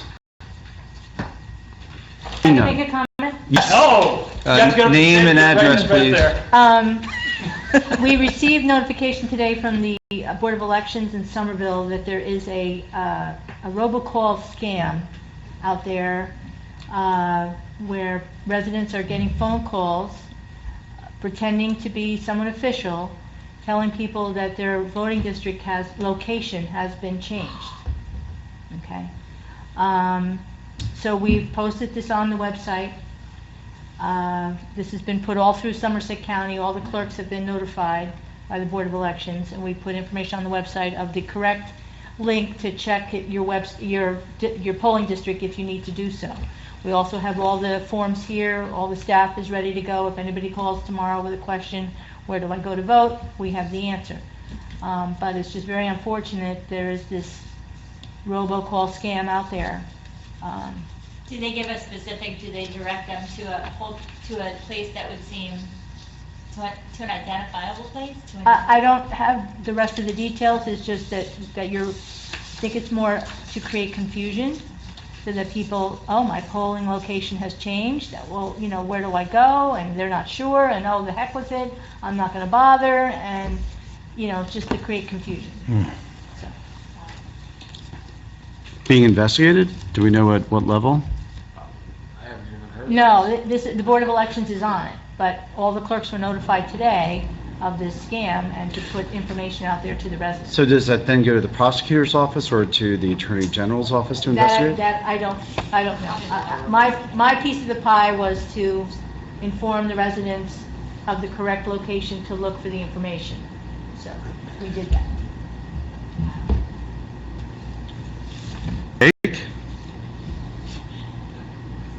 Well, I mean, you had the Burnsville News, so the opportunity to, that's something Yeah. that really should be disseminated. I mean, we can certainly do anything from our part, but at this late hour, this tape won't even be available. But the Burnsville News, as a forum, that's something certainly you guys could get out.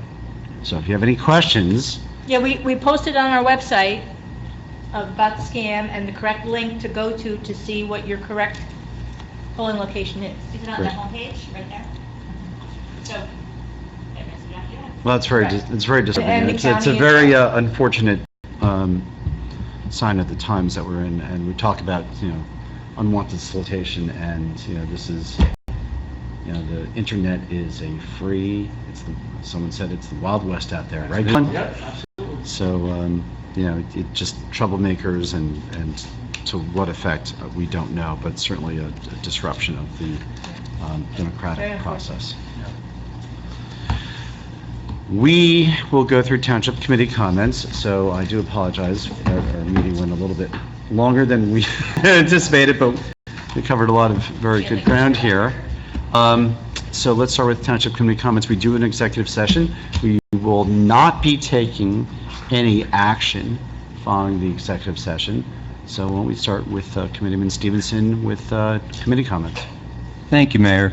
Just a couple of things. I just wanted to thank Hamilton Farms. They did a really nice event for the municipal employees on October 22nd.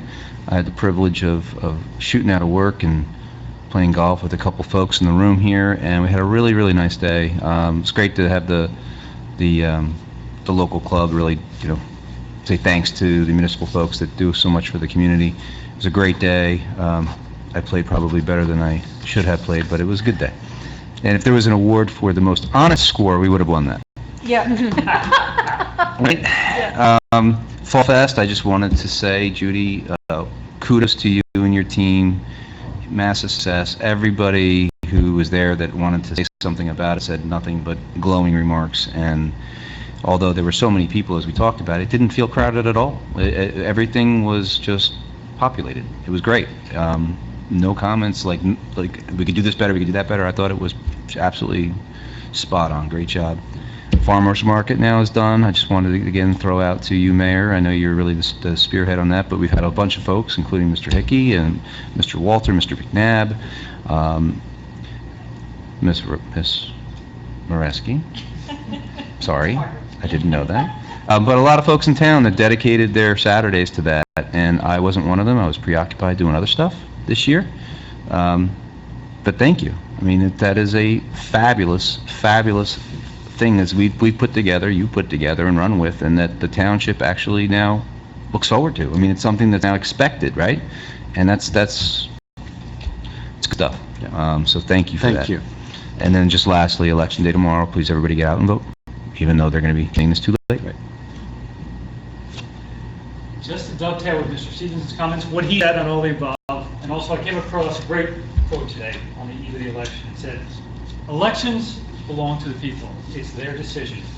If they decide to turn their back on the fire and burn their behinds, they will just have to sit on their blisters." That was President Abraham Lincoln. Get out the vote. That's great. That's great. Thank you, Mayor. That's great. Committeewoman Tucci. Okay, so, farmers market. I have heard people talking about, are we having a winter market? Wait for that too. I just want to see Larry's face now. You need a break, Larry, soon. Mayor Jacobs did a wonderful job. Fall Fest, thank you, Judy. Thank you, the Bedminster Charities, everybody involved. You know, just had a great time. But I just needed to see the look on your face when I said winter market. But one day that might be something. Winter squash, that's about it, right? That's what all there would be. It could be heated. It would be great. Import from Florida. And please get out and vote tomorrow. What time's 6 a.m. the polls open? The polls open at 6 till 8 p.m. However, staff here will be out at 4:30 getting things ready. Okay. Just in case you didn't get that hit, that's called cauliflower. Short executive. Yeah, it will. So to repeat what everybody else said, thank you, Judy, Stacy, to everybody for a wonderful Fall Fest. It was a great day. Thank you to Larry for spearheading the Farmers Market. It's been a great summer. I'm gonna get old here. And as Stacy said, people were asking me, some of our vendors were asking me if we were gonna do a winter's market, and I quick thought, where do we have a place for it? And I'm too tired. I don't want to do any more Saturday mornings. But maybe in the future, maybe there'll be a space and a time. We'll have enough volunteers to come help us do that. And in advance, thank you everybody who's helping with the election in the morning. That's a long day, it's a rough day, but it's really important. So everybody get out and vote. Great, thank you. So, Can I just- oh, sure. Yeah. You know, I had the opportunity since I was at the entrance of Fall Fest / Farmers Market. We had so many people come up, and I'm sorry folks missed it, and said, we loved the Farmers Market. You guys all volunteered, did a great job. It's a great addition to Bedminster.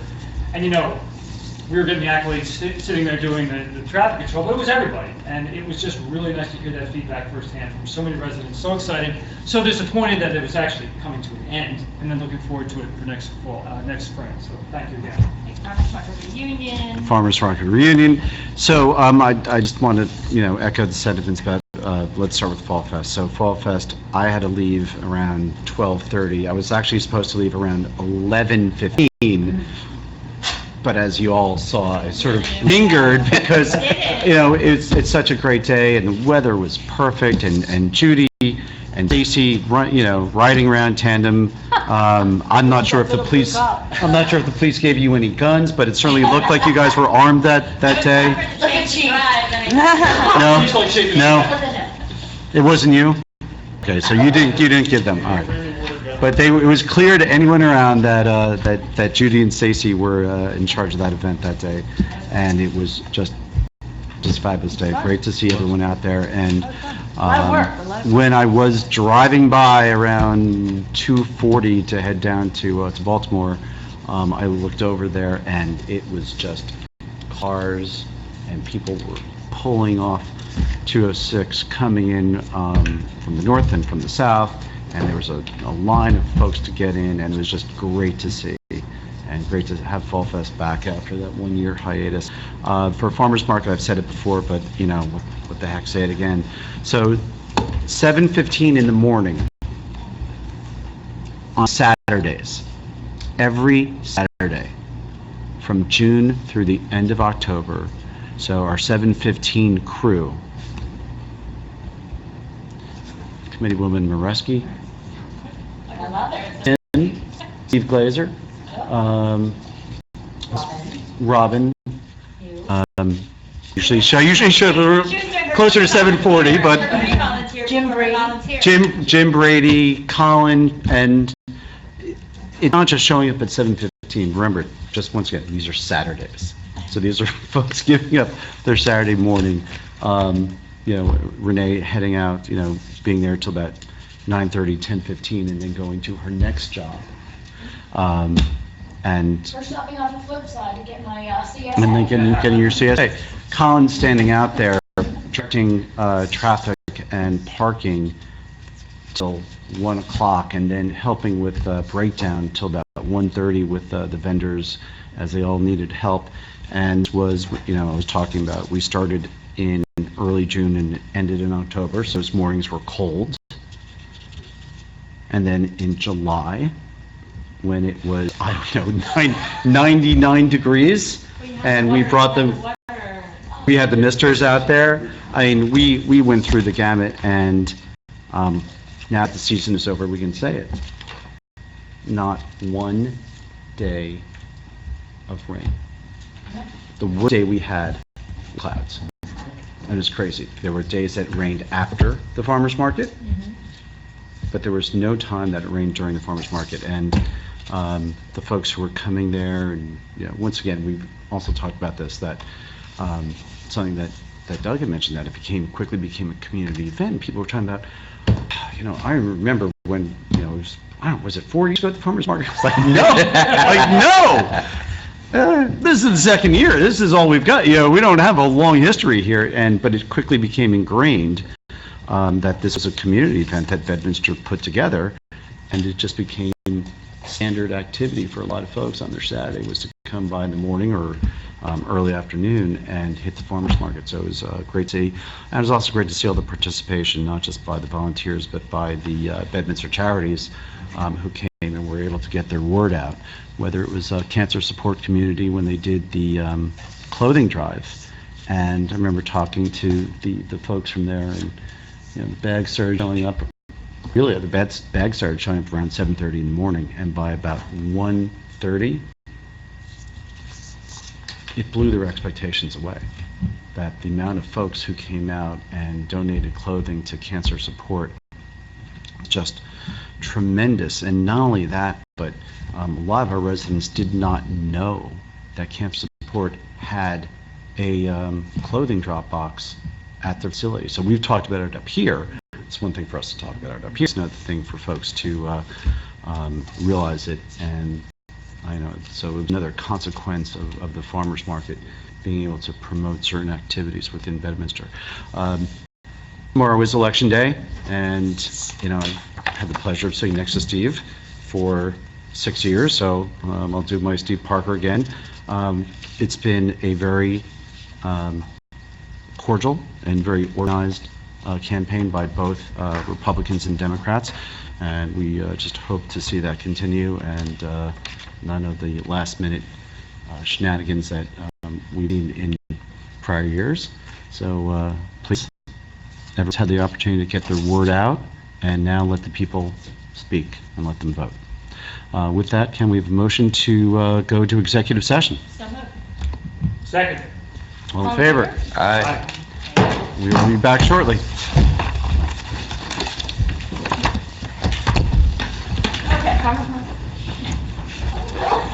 Okay, we are back from executive session. It is 10:08. As we said before, there would be no further action that we would take following executive session. So the only thing we have to do is wish everyone good luck tonight. May I have a motion to adjourn? So moved. Second. All in favor? Aye. Thank you. Good night. Good night. Judy, I lost you a run by 20 minutes. Good luck. Thank you, Lizette. Thank you, Lizette. Well, Zach. Always welcome here, Lizette. I just wish I would have